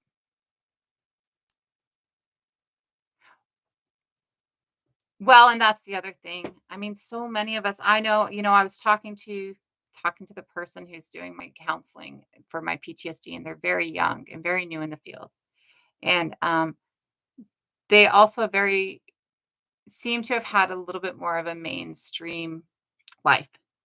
And so we were talking, and I don't think they're an ND either. And we were talking, and I was like, I feel like I'm a lot happier this last week. I feel very happy and content. And it means I'm up and I'm doing shit and I'm actually cleaning and I'm trying to get, my the live stuff going on or the streaming stuff going on a little bit better. Like I'm up and I'm happy. And she's like, oh yeah, when you do stuff, it makes you happier. And I'm like, no, it doesn't. Like that's not what I was saying. When I'm happy, I can function. I still don't want to. Like, I still don't want to fucking clean my house. It doesn't make me happy to clean my house. It's never made me happy to clean my house, right? Um, but, and I was telling her, it's like, I mean, it, I know that people see me as very like, most people seem to think that I'm extroverted, and I'm very much not an extrovert. Um, I like humans. They're pretty cool, right? I like all of humanity. I think that most of humanity is really just struggling to try and be okay. I'm not sure about the narcissists. Them are a problem for me, and there are a lot of problems with humanity, but I like humanity. But literally, anytime I have to go into public, it's a mask. Have you seen those things about when the beat drops? I don't even know if I could drop my mask, right? So, like, all of it requires effort. Right. So absolutely, I'm not sure if I could step into, but I also know that I could step into a small communal space, right?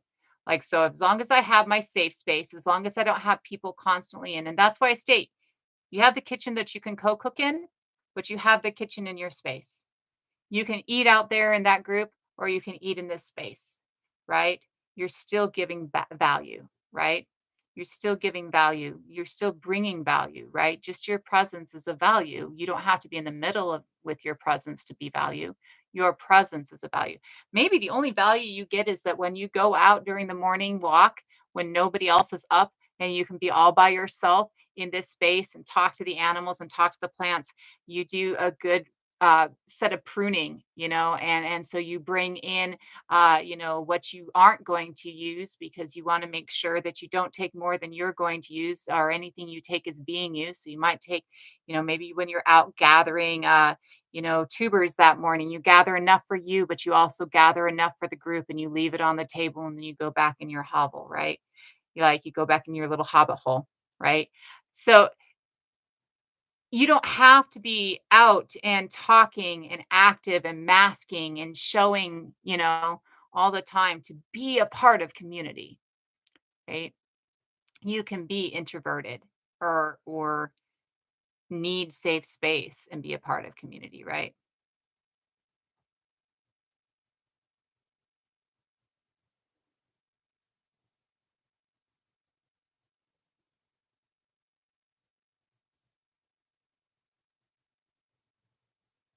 Tribal is inherently cooperative, Sprout. You think tribal is something different than it is. I have a couple different counselors user. This is just the ones focusing on this specifically. So Sprout, are you still here? I'm going to ask that first because you commented a couple ago, but I don't know. I'm an archaeologist and anthropologist. My focuses are paleoanthropology and post pre-Christian culture in Europe. So prehistorical Europe, right? Um, at base nature, innately, we are communal because to give birth to a child, we have what we call mandatory assisted midwifery. The only other species that's ever had mandatory assisted midwifery is the Neanderthals. And this has to do, why do you think Dostoevsky knows more about human nature than biology does, Sprout?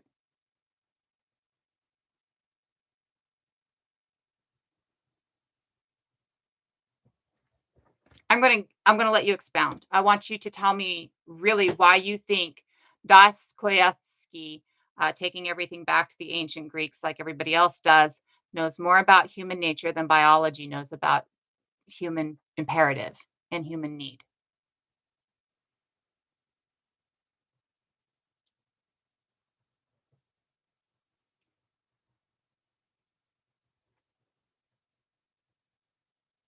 I'll give it a couple minutes.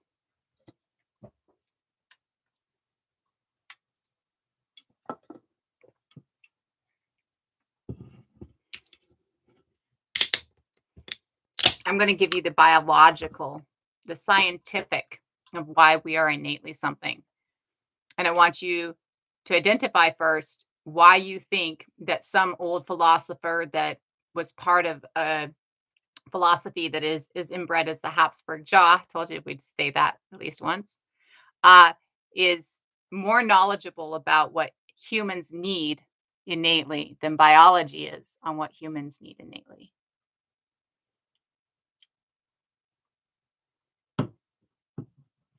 I don't think introverts lack a desire for social interaction. I think, or community. I think introverts feel unsafe in interactions and are unsure how to interact, and so they have to actually put on it's exhausting, right? It's not that I don't want to be around people. It's not that I don't like people. It's exhausting because of the expectations that society. I think that we all have so I create my own energy. I don't so extroverts get their energy from the group of people they're in. But when I was about 13, I realized that for me that felt very vamp, energy vamp, right? And so when we take all of our energy from other people around us, I don't have a problem with it. But when we're taking all of our energy from other people around us, um, that's that extroverted. We're getting energy from the way other people energize. Introvertedly, I create my own.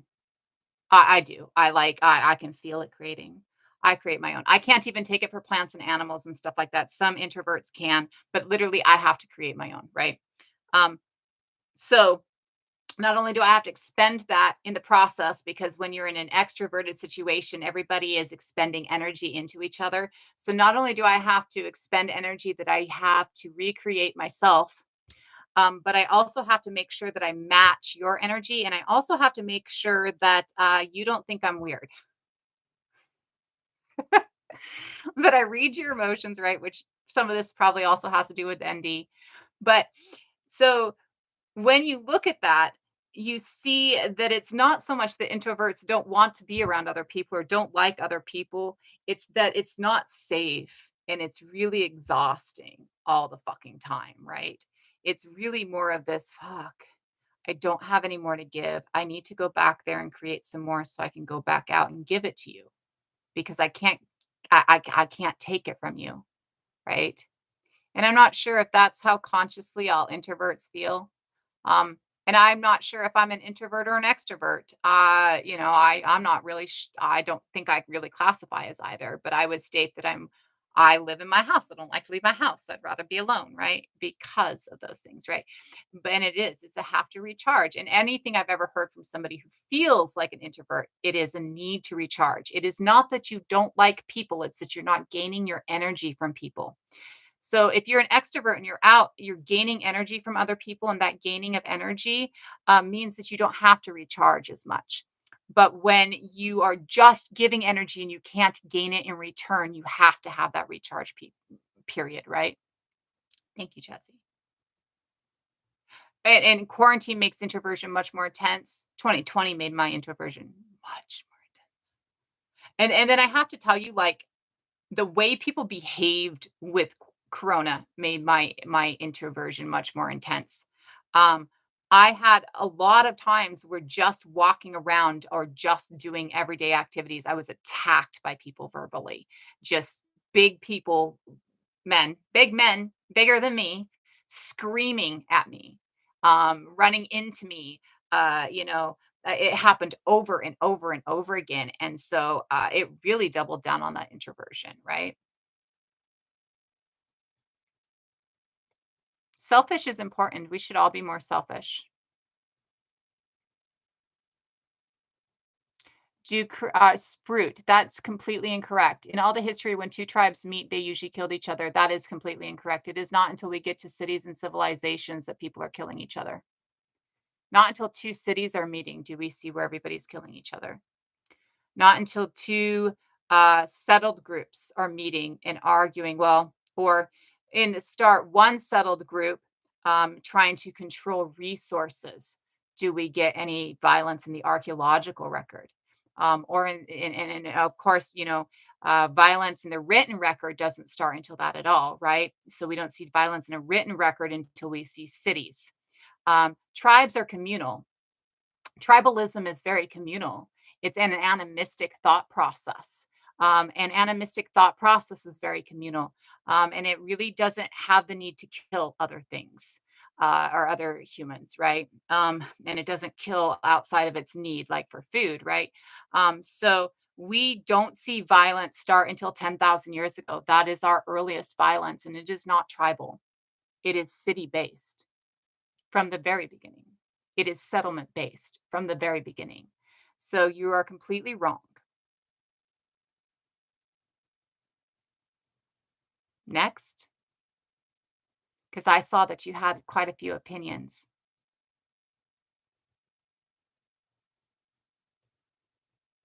And Linktree is in my bio. Sources, always important.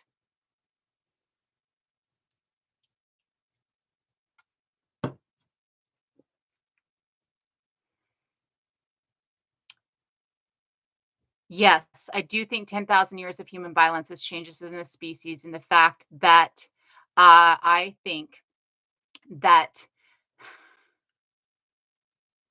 I think narcissism is 15% of our population, and I think that it was not before. Uh, So yeah, I do think that it has changed us as a species. I do not think that we cannot change back from that though.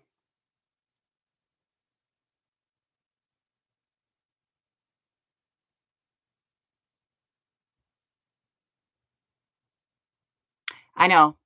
I know. Well, and it's not just narcissism, I have to state. It's the dark triad. So narcissism, Machiavellianism, and psychopathy is 15% of the population. John, what do you think is this first record of human violence?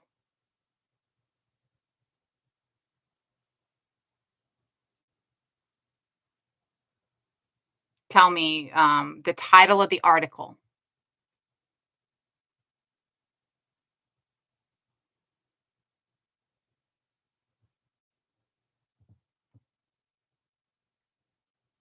Um, Again, I have provided sources for my facts. I'm asking John what his sources are for his facts. He didn't give me facts until he has a source.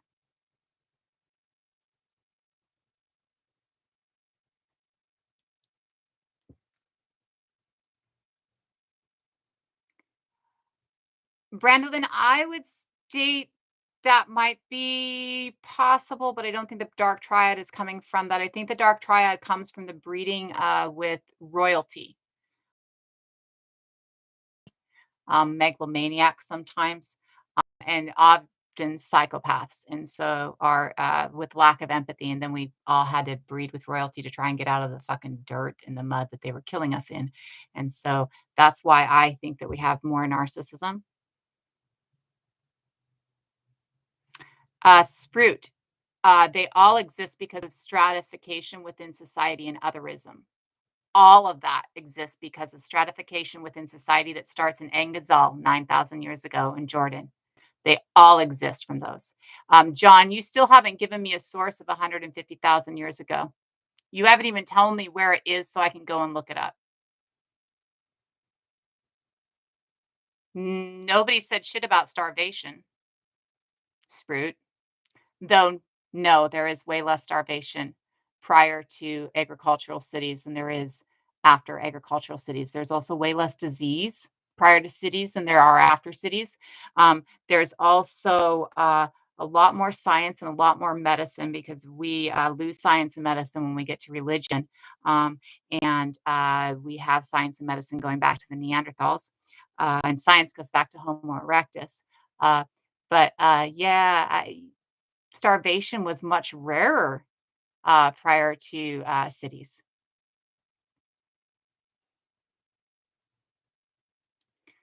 Uh, John, if it's not going through, so you're not going to have a link to go through. That's why I say there's a link tree in my bio. You can't post a link in TikTok. Give me the title of the article.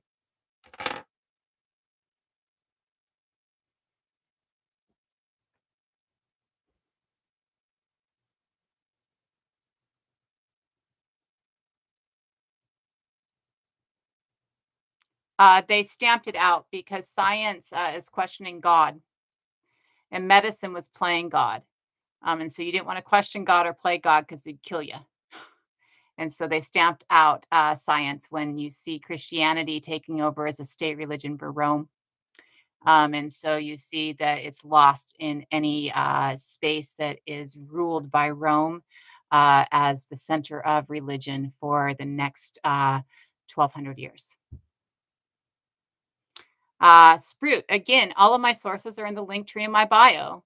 So that's where her sources are, or Kylie's sources are.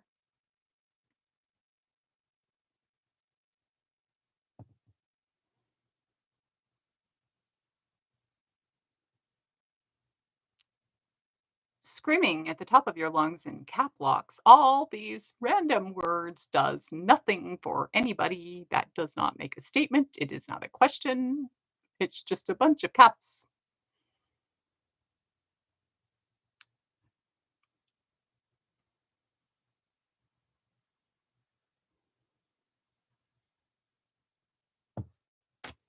I'm wondering if the evidence of human violence that you seek or that you think you see is the Neanderthal claim in the book Sapiens, which is fraudulent.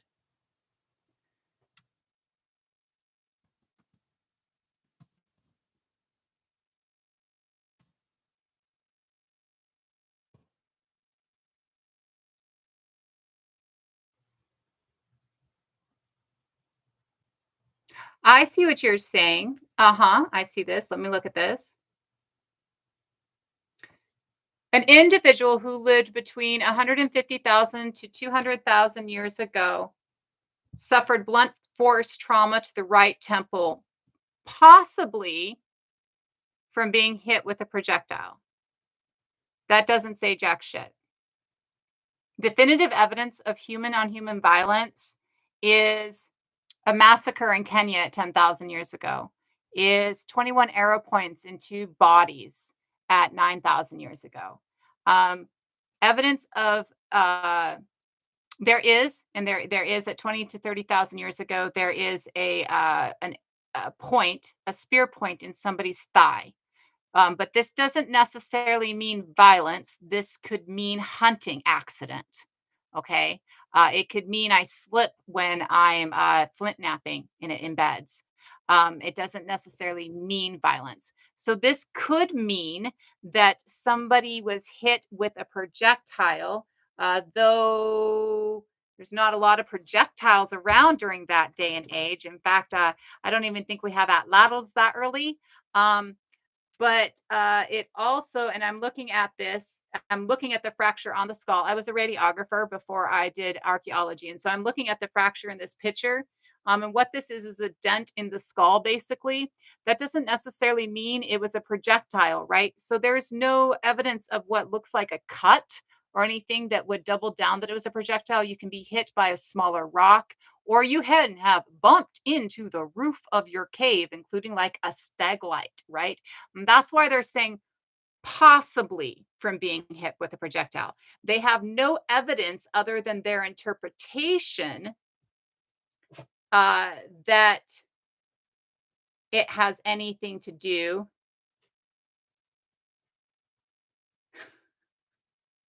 Skull was unearthed at a cave near Maboa, southern China in 58. Before it was buried, a large rodent, possibly a porcupine, gnawed on the bone, removing a significant portion of the face. This is because we don't have burial prior to about 50, 60,000 years ago, even in sapiens, except for in the Lottie.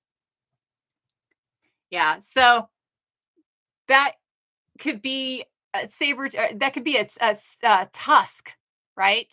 That could be being grazed by a tusk. It could be being swiped with a claw. That could be a beak from an animal. There's a thousand fucking things that that could be. Nothing says that that is human on human violence except for his interpretation.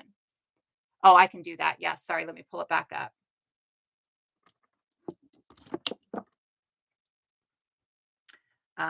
Only on TikTok. I'm sorry, on YouTube. If you are watching on YouTube, ha ha ha, looking at myself talk on my phone. I can't flip the camera around, I don't think, on this. So this is bbc.com. Here's the skull. And so this is the dent that they're talking about, right?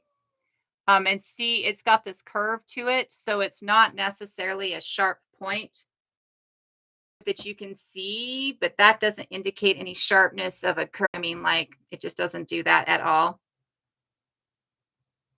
Um, so no, I mean, I'm sorry, but that's not an evidence of human violence. It's not a definitive evidence of human violence. That is this could maybe be that, but there's nothing that actually shows that it's that, except for the fact that we want it to be that, right? Sorry, you need definitive evidence in here.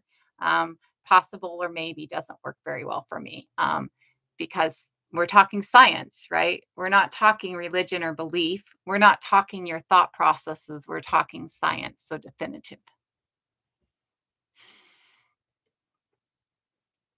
Yeah, it's like a ping pong fracture, right? Like it's a hole. Like it's not necessarily like so a projectile is a point, right? Like a projectile comes to a point, right? Hi, camera.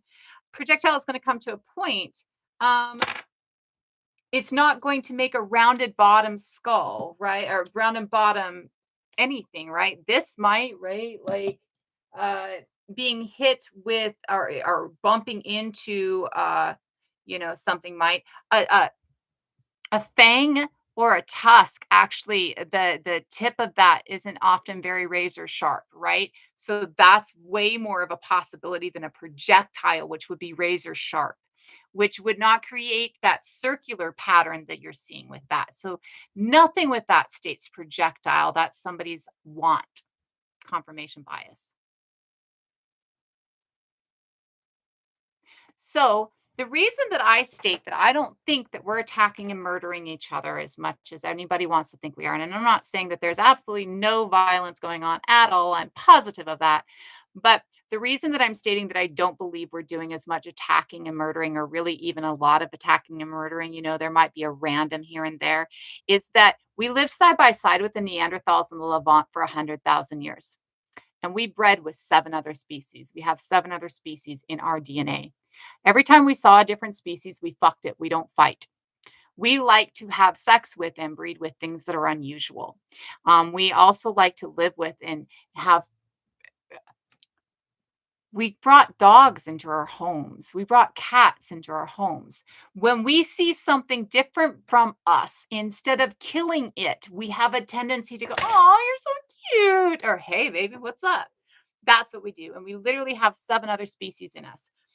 To get 0.02% to 0.03% of Denisovian DNA in Turtle Island indigenous people, it took 10,000 years of breeding. That's the least amount of DNA of any other species out there, except for the ghost species. I don't think we have a whole lot of DNA with the ghost species, but I've never seen a percentage of DNA in the ghost species. But when we look at that, we know that we actually bred with the Neanderthals for over 100,000 years, right? And we know that we actually bred with the Denisovians for over 100,000 years, right? So we very much fuck what we see different. We don't fight it. We're just not that type of people. Not only that, but we have to have community to give birth. So, because of the way the skull passes through the birth canal and because of the way the baby presents, we have to have somebody assist us when we give birth. Our skulls are longer front to back, right, than they are side to side. And this is true even within a baby, even with the sutures that eventually close within the skull, right? So, when we look at that and we look at the pelvic outlet of a woman's body, you see that the pelvic outlet is like this, but it's not just shaped oval, it's also tilted like this. So when you're giving birth, the baby's nose is facing backwards. And when you get to the birth canal, they have to be turned sideways, right? Because here's your infant skull, right? It's like this, right? But your birth canal is like this. So you have to turn the baby like this. Now they can't just be born like this because after you get the skull through and you kind of have to kind of twist it because the birth canal is not like this, it's like this, it's tilted. After you get the baby's head through, then you have to turn them again because we have a wide point here and a wide point here. So then you have to turn the baby again. So you're going from completely backwards facing to completely forwards facing. You have to turn the baby, in fact, twice to get them through the birth canal. This is mandatory midwife births. And we are the only species other than Neanderthal that's ever had this. This has to do with our brain capacity and the size of our hips. Okay. So this means that you can't just get pregnant and walk away. You absolutely have to have somebody else assist you with giving birth. When you look at the fact that we have 5 life stages from neonate to adult, okay, and we have the longest stage of neonate to adult of any species on the planet. Some species don't even have a stage. Think of snakes. They leave the egg and are already capable of snaking and all the methods that they need. In fact, they might have way too much poison in them because they don't know how to control it, right? We have this stage from birth to adulthood. Currently, it's 25 years before the prefrontal cortex closes and you have reached adulthood, right? And so when you see that, you absolutely see that we have this extended nurturing period. And you can't just have one person nurture a neonate from neonate to adulthood in a timeline where you have to keep a fire going, hunt and gather with the need to have extra people doing that. Otherwise, you could end up dead from either one because there's a lot of predators out there. And, provide care for a child, not counting things like food, clothing, or flint knap making, like not counting things like making foods and clothes and tools, not even counting things like gathering water. You need several people to provide the safety and sustenance from neonate to an adult, which means you have to have community. This is why we see faces and everything around us because we have to have community. We have to have other beings that look like us around us, right? So we see us in everything else. And when we see us in everything else, we're more inclined to have sex with it than we are to kill it. Okay. The idea of othering is only 10,000 years old. It comes across when we start to see stratification and where it comes from. And you're really going to like this if you stuck around, but where it comes from is the fact that there is the 1%. There are narcissistic kings in charge who need you to submit in you so they can beat the shit out of you. They othering. It's not me that's the problem, it's the people in the hills. It's not me that's the problem, it's that other city. They're not as intelligent as we are. And I must provide this army to protect you. So you must provide me with the wheat to provide this army to protect you because this army only follows me because I'm a god king. I call them stratified societies, just because we see hierarchy and other levels without that level of classism and stratification. And that's why I use the term stratified societies. And so you see within this early stratification, this othering to maintain power. And this is at the same timeline that we see violence starting in the archaeological record. We do not see it before that. And again, definitive violence. If you tell me that it's either a projectile point in a time when nobody has projectile points, or it's getting hit by a stalagmite in a cave, or a saber tooth or a fanged animal got it in the head, I'm going to go with the last two, not the first. Most probable is usually the right answer, right? What is most likely is usually the right answer, right?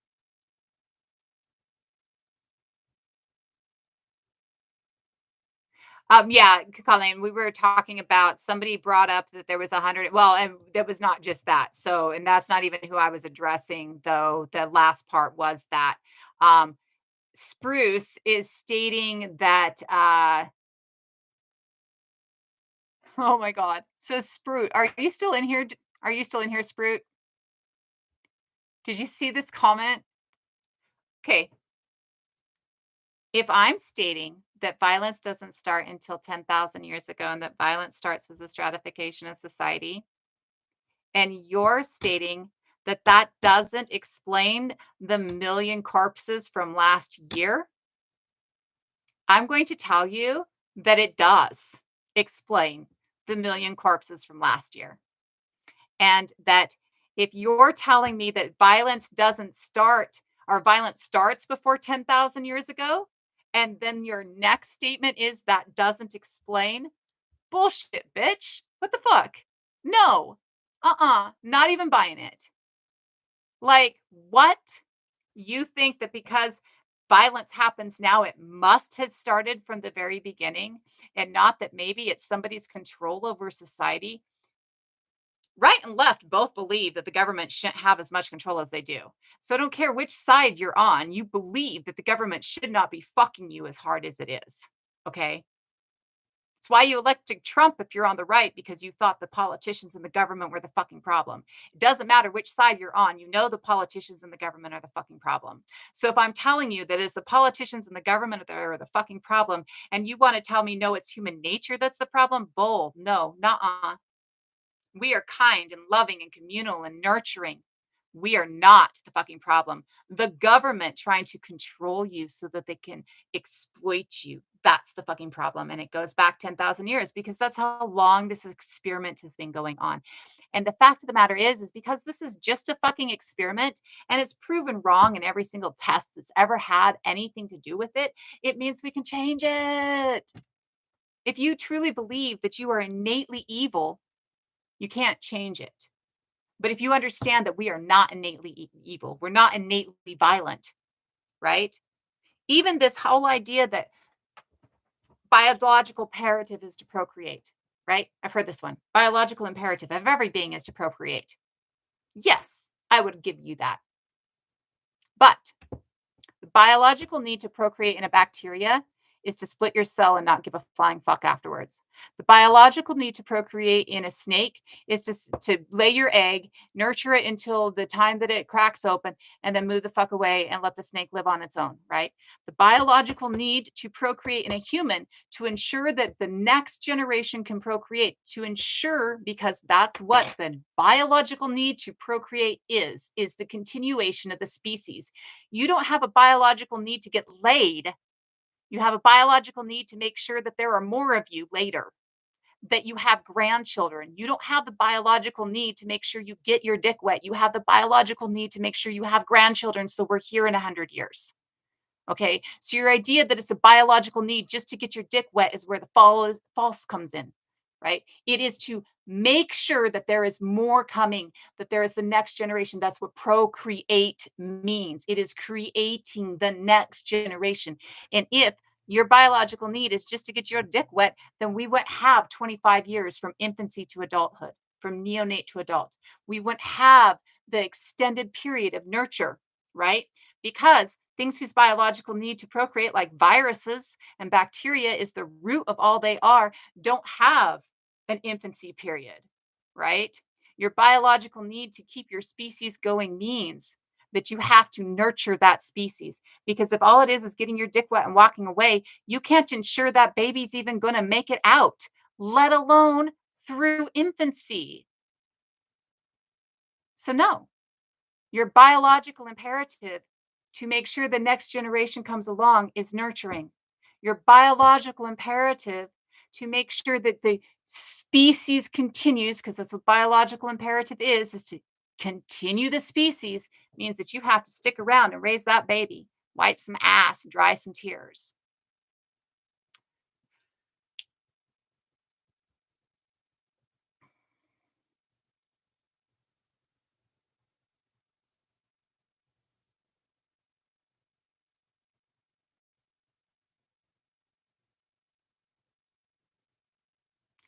Bobby, it's not human nature to be violent, though. How many animals that you know are naturally violent in nature? And by violence, I mean, um, so killing another being to eat it to continue yourself is not violent. By violence, I mean no, no. Stop for a second.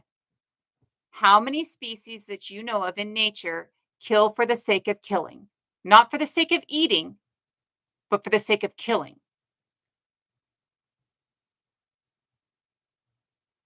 How many species do you know kill for the sake of killing? They don't kill just for the sake of killing. They'll kill to eat or they will kill to gift, right? And that's because they still have that hunter instinct, but they don't have the need to eat because we feed them. And cats will also play with their food. So you can see that cats can turn off compassion just like humans can turn off compassion, right? But again, how many species? And cats are what we fucking created. We created that shit. House cats, we created that shit. We bred that shit. We made that shit happen. I mean, they domesticated us, but we bred for it, right? Orcas play with their food, yes. There have been a couple of cases of large cats like lions and tigers that have killed for sport, yes. Deer and moose are aggro to other males, but it's a breeding pattern. It's not about killing for the sake of killing. It's not about violence for violence, right? Violence, like a physical act of violence that is not about being violent, is completely different. A physical act of violence that is about either continuation of species breeding or providing of food is not violence. These are the things that you just have to do to provide for these things, but it's not necessarily violent, right? It's not being violent. It's continuing yourself, right? It's the difference between being aggro and being defensive, right? Like if I kill an intruder, I'm not violent. I was protecting myself, right? Uh Horses are generally okay. So again, horses, domesticated horses, again, anything that's domesticated, we made that happen. Same thing with like wolves, like alpha wolf doesn't exist in wild, right? Um, and cows are not necessarily violent with each other. Cows are not necessarily violent at all. Cows are defensive of their space. And cows, as in like bulls, can be made to be violent due to raising, right? Or due to external trauma.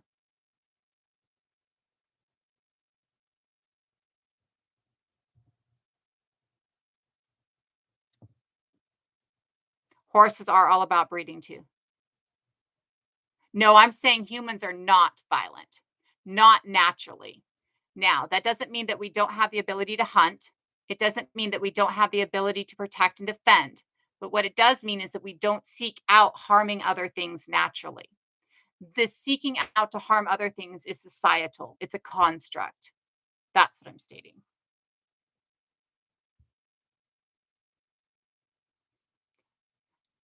If I drown somebody and not eating them, I'm usually coming back. I mean, from what I understand with alligators, they'll do that, but they'll come back for it. Like it's storage. It's not that they don't eventually eat. It's the storage, right? And it's drowning food.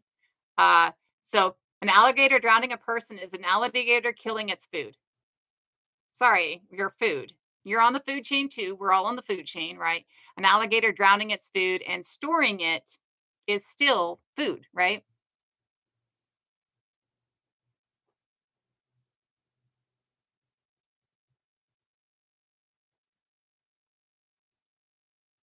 Mosquitoes aren't violent.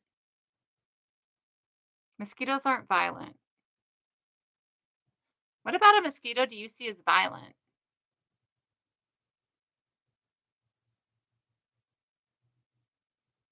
So again, alpha doesn't exist in the wild in anything.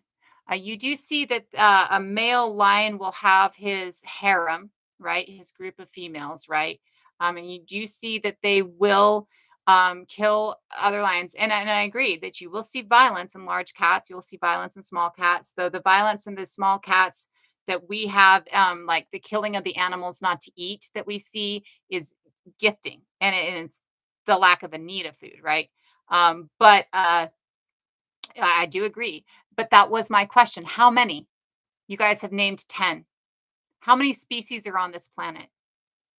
There is millions of species on this planet. Out of millions of species on this planet, 10 are violent, right? Right?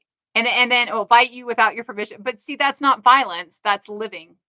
Again, violence is not what you have to do to eat, and violence is not what you have to do for your mating cycles. Violence is acts unnecessarily acts of harm, right? Unnecessary acts of harm is violence. Oh, uh, Wyatt, I've never seen anything that said that we had 2 sets of canines. Not as a homo, not as Homo erectus, and definitely not as Homo sapien. And we've never been aggressive towards each other for a mate. We are not naturally a rape species. In fact, there's way more evidence that women have control over their reproductive rights throughout history than men having control over their reproductive rights. And violence between like two moose fighting in breeding season is them maintaining that control of them having that control in reproductive rights, whereas it's decreasing the female control of reproductive rights. And you do not see a decrease of control of female reproductive rights in humans until you start to see toxic patriarchy.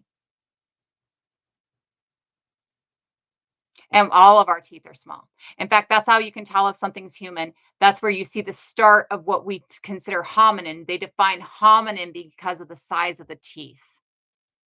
Hominins all have small teeth and the way the teeth are structured. That's why we can define a missing link hominin, Graciopithecus abergi, off of the roots of the molars because hominin teeth are structured different than all other teeth. And hominin teeth are smaller. I don't have examples of toxic matriarchy.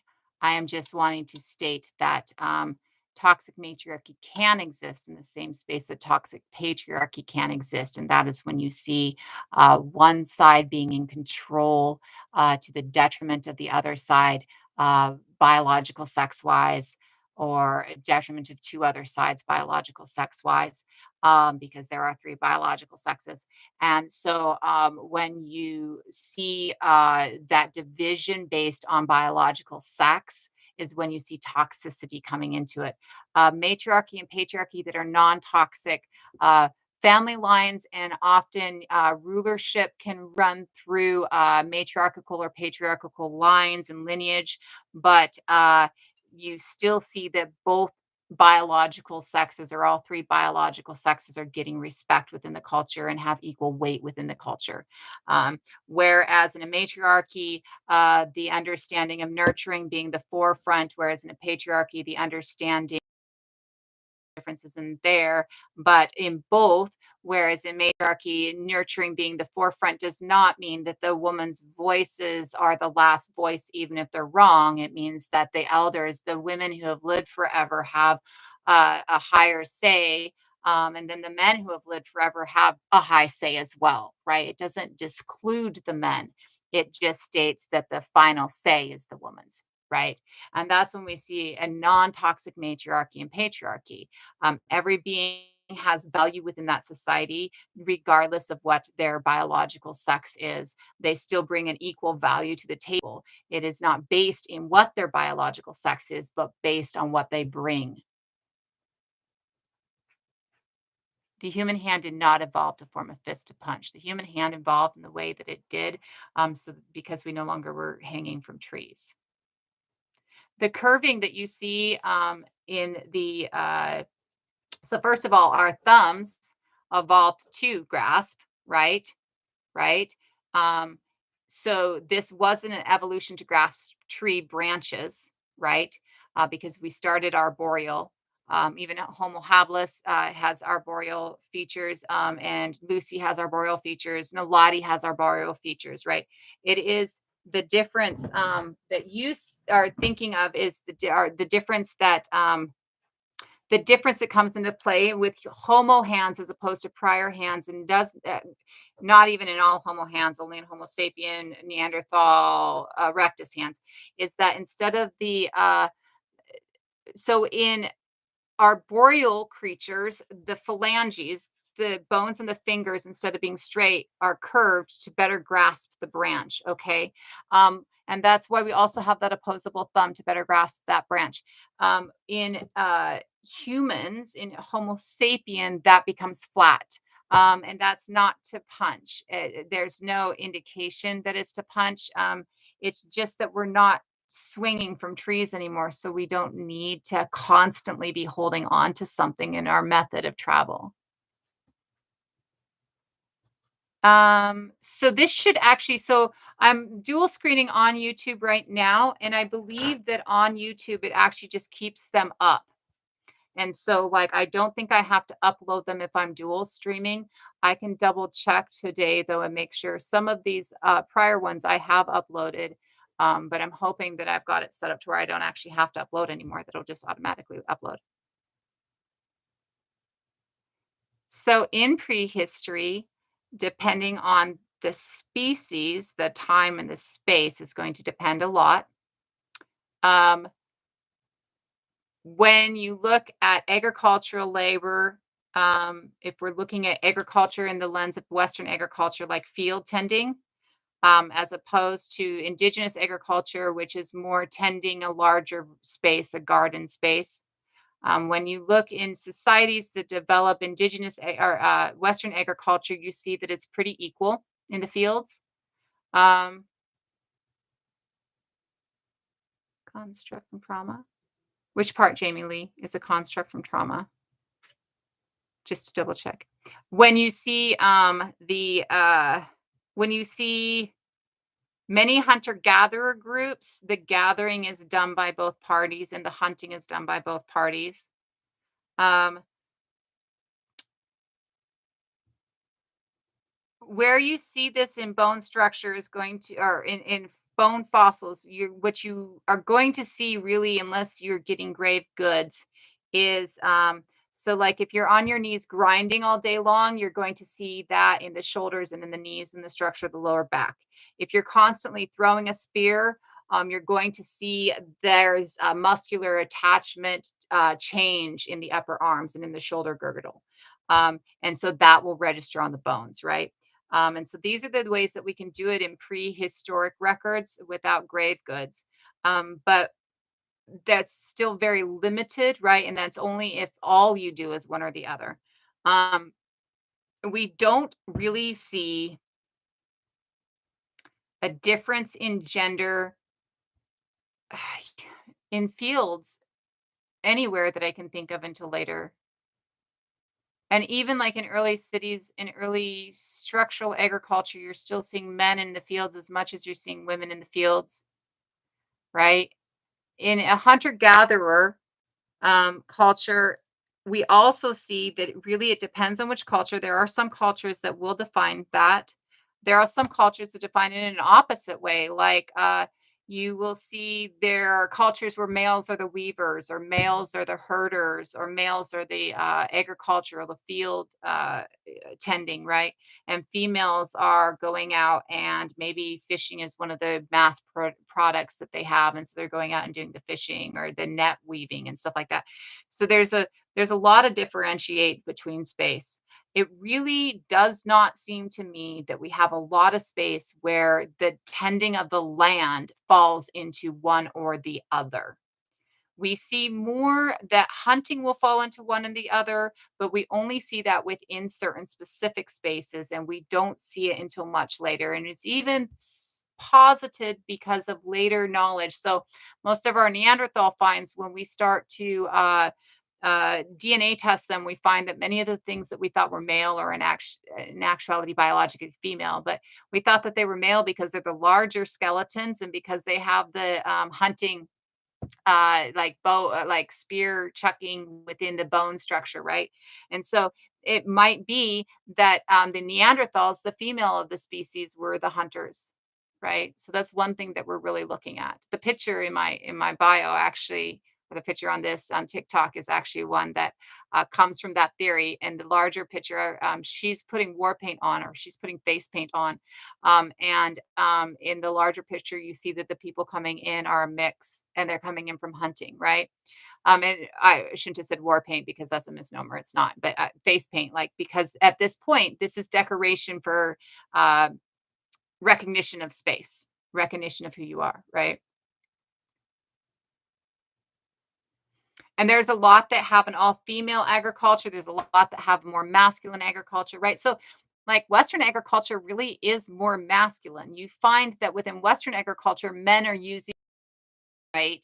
It's a lot because early tilling of a field, early plows are literally you pushing and pulling a piece of wood, gouging furrows in the ground, right? That's an early plow, right? So you see the early Western agriculture is absolutely male based. And you actually see that Western agriculture stays male based, but you see that indigenous agriculture um, can really go both ways. But because it's attending, it's working with the earth, and really anybody who is gathering is tending the garden, right? You're tending the garden when the whole group goes out and gathers wood from the floor of the forest to provide for the fires, and that clears out the floor of the forest, right? Things like that.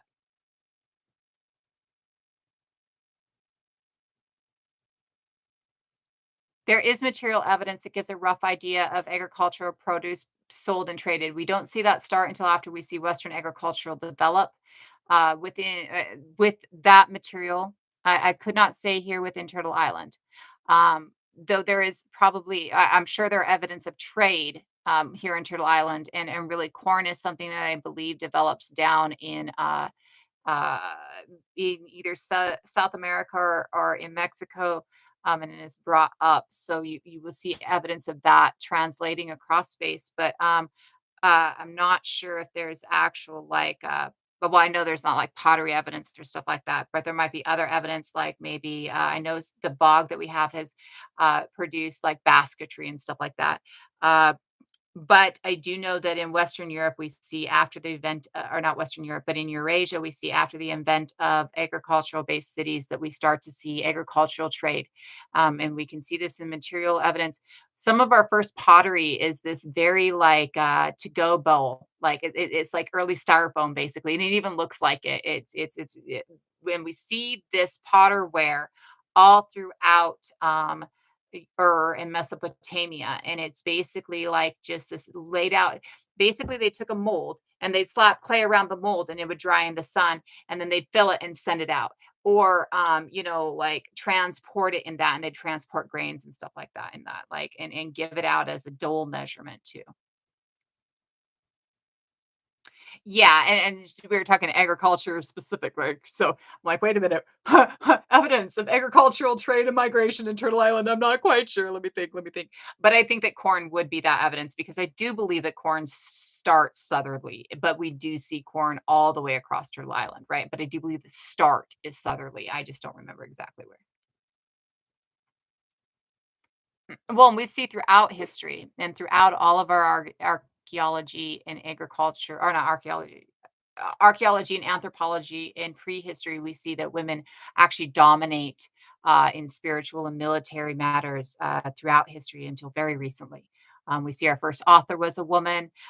We see, all of this stuff really the idea that women can't do shit comes around like 1,000 years before the idea of race, but they have a lot of the same principles, and they really are starting for the same reasons, and they're really constructed through the same reasons, right? That othering, that control, somebody has to be less, somebody has to be more so I can maintain dominance over something, right?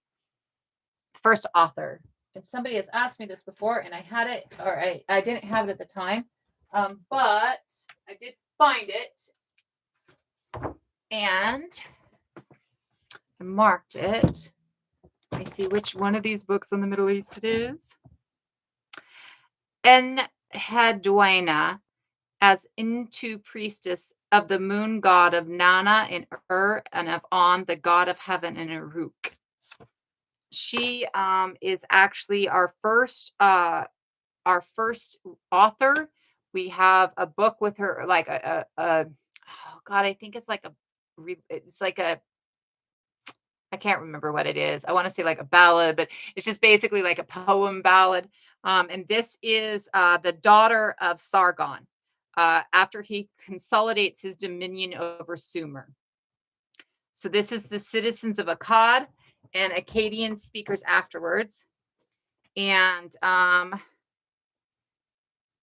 this is it. In fact, she was later credited with composing a beautiful Sumerian hymn to Inanna and producing a collection of temple hymns. And she actually signed that. So her name is actually on that. So she's our first author. So different body types can be an adaptation.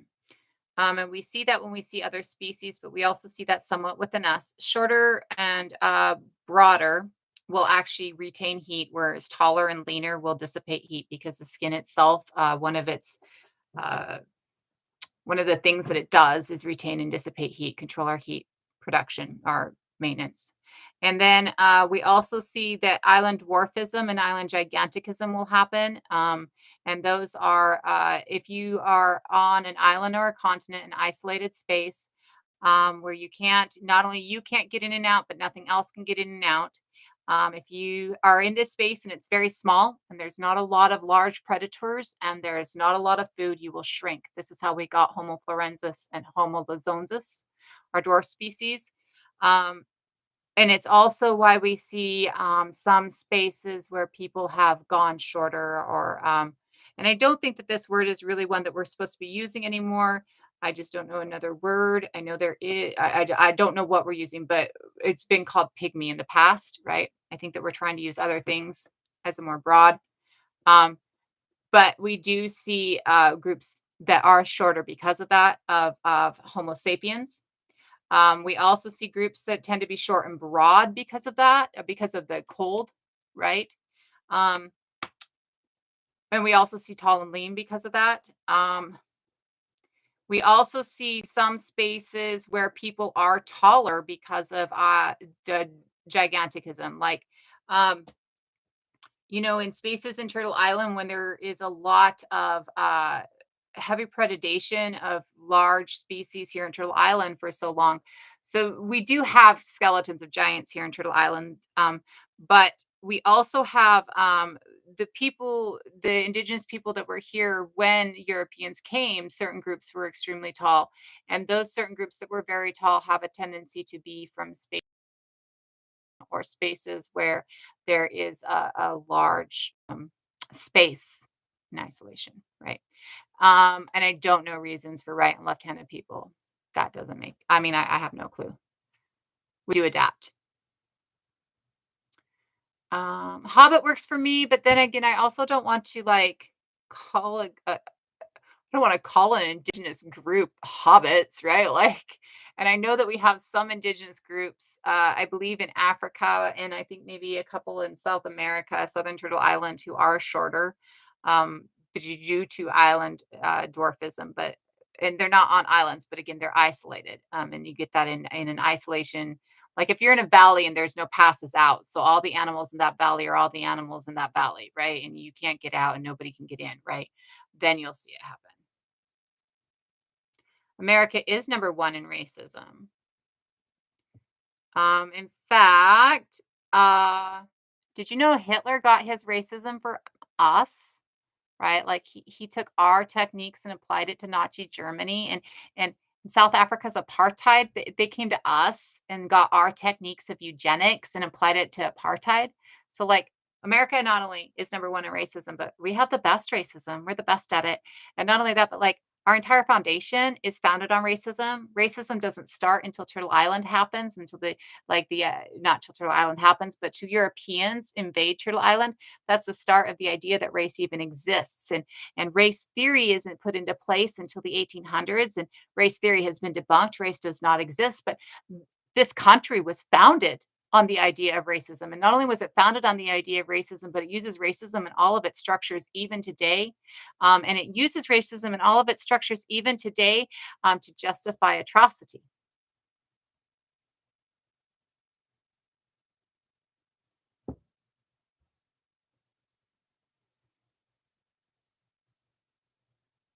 That's possible disaster. But Inanna is actually a goddess. And she's actually so her name is beloved of the goddess Inanna, Nana. So I'm relating that to Inanna, who is a close related goddess. But so Enheduanna is, let me spell this out. Inanna.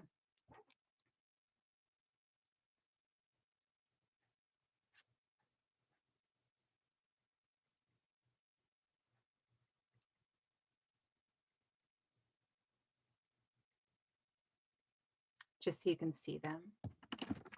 And I'll put them over here too for all you people watching on YouTube.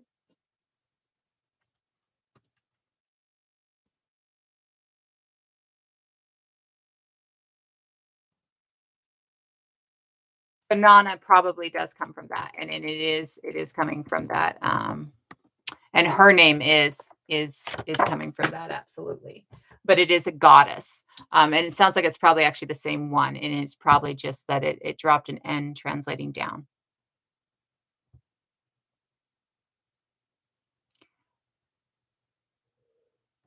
Whether or not European Americans are more racist than any other Americans, which I would agree with, the country is still founded on racism. It is still systemically a part of us. Um, and I would argue that that systemic racism, there are people who are non-European American descent who do apply it, right? Um, we see that very prevalently in the news today, though I will not name the two names that I could name off the top of my head of people who are very dark of skin, who are very white supremacist, right?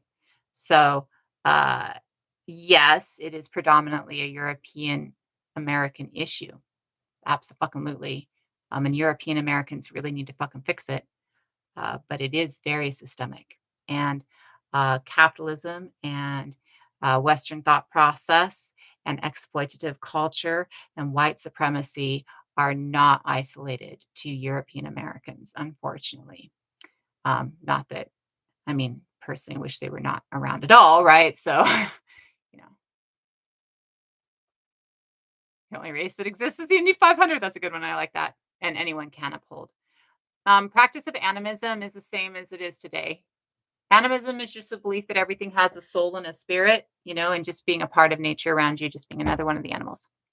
We've been on for 4 hours. I'm going to go ahead and take off. Hopefully this will be set up tomorrow to where I can stream on both. I'm going to work with it. And then we'll get from there and see where we go from there. But I will be back around either tomorrow or Friday. Let me look at my dates. Um, and then tomorrow, I don't know yet what time. I have some appointments in the morning. I have to look, but I'll go ahead and post that I will be on and when I'll be on. Have a great day, everybody. Remember, we're beautiful and we're loving and we're nurturing and we're kind, and that our problems are not us. Our problems are people trying to maintain power, and that if we can remember that we are actually, in fact, beautiful and take care of each other, we can actually get through it. And land back all the fucking time. Take care of each other. And let's try to end this this march through the apocalypse. Let's try to save ourselves, you know. Have a great one, everybody. Have a great night. Much love. Much love. I'm gonna go ahead and go here too. I'll be back around tomorrow. If I'll try and find. I know I can announce it in YouTube, so I will announce it in YouTube tomorrow. Um, and make sure that it's up front so that you can know up front when it is. And I will also try and be streaming both on here tomorrow, so it might be a little bit easier. So I'm not like going back and forth and through the same program. So I think the chats will kind of interconnect unless that becomes problematic. Um, but I will work my best on it, and I'll see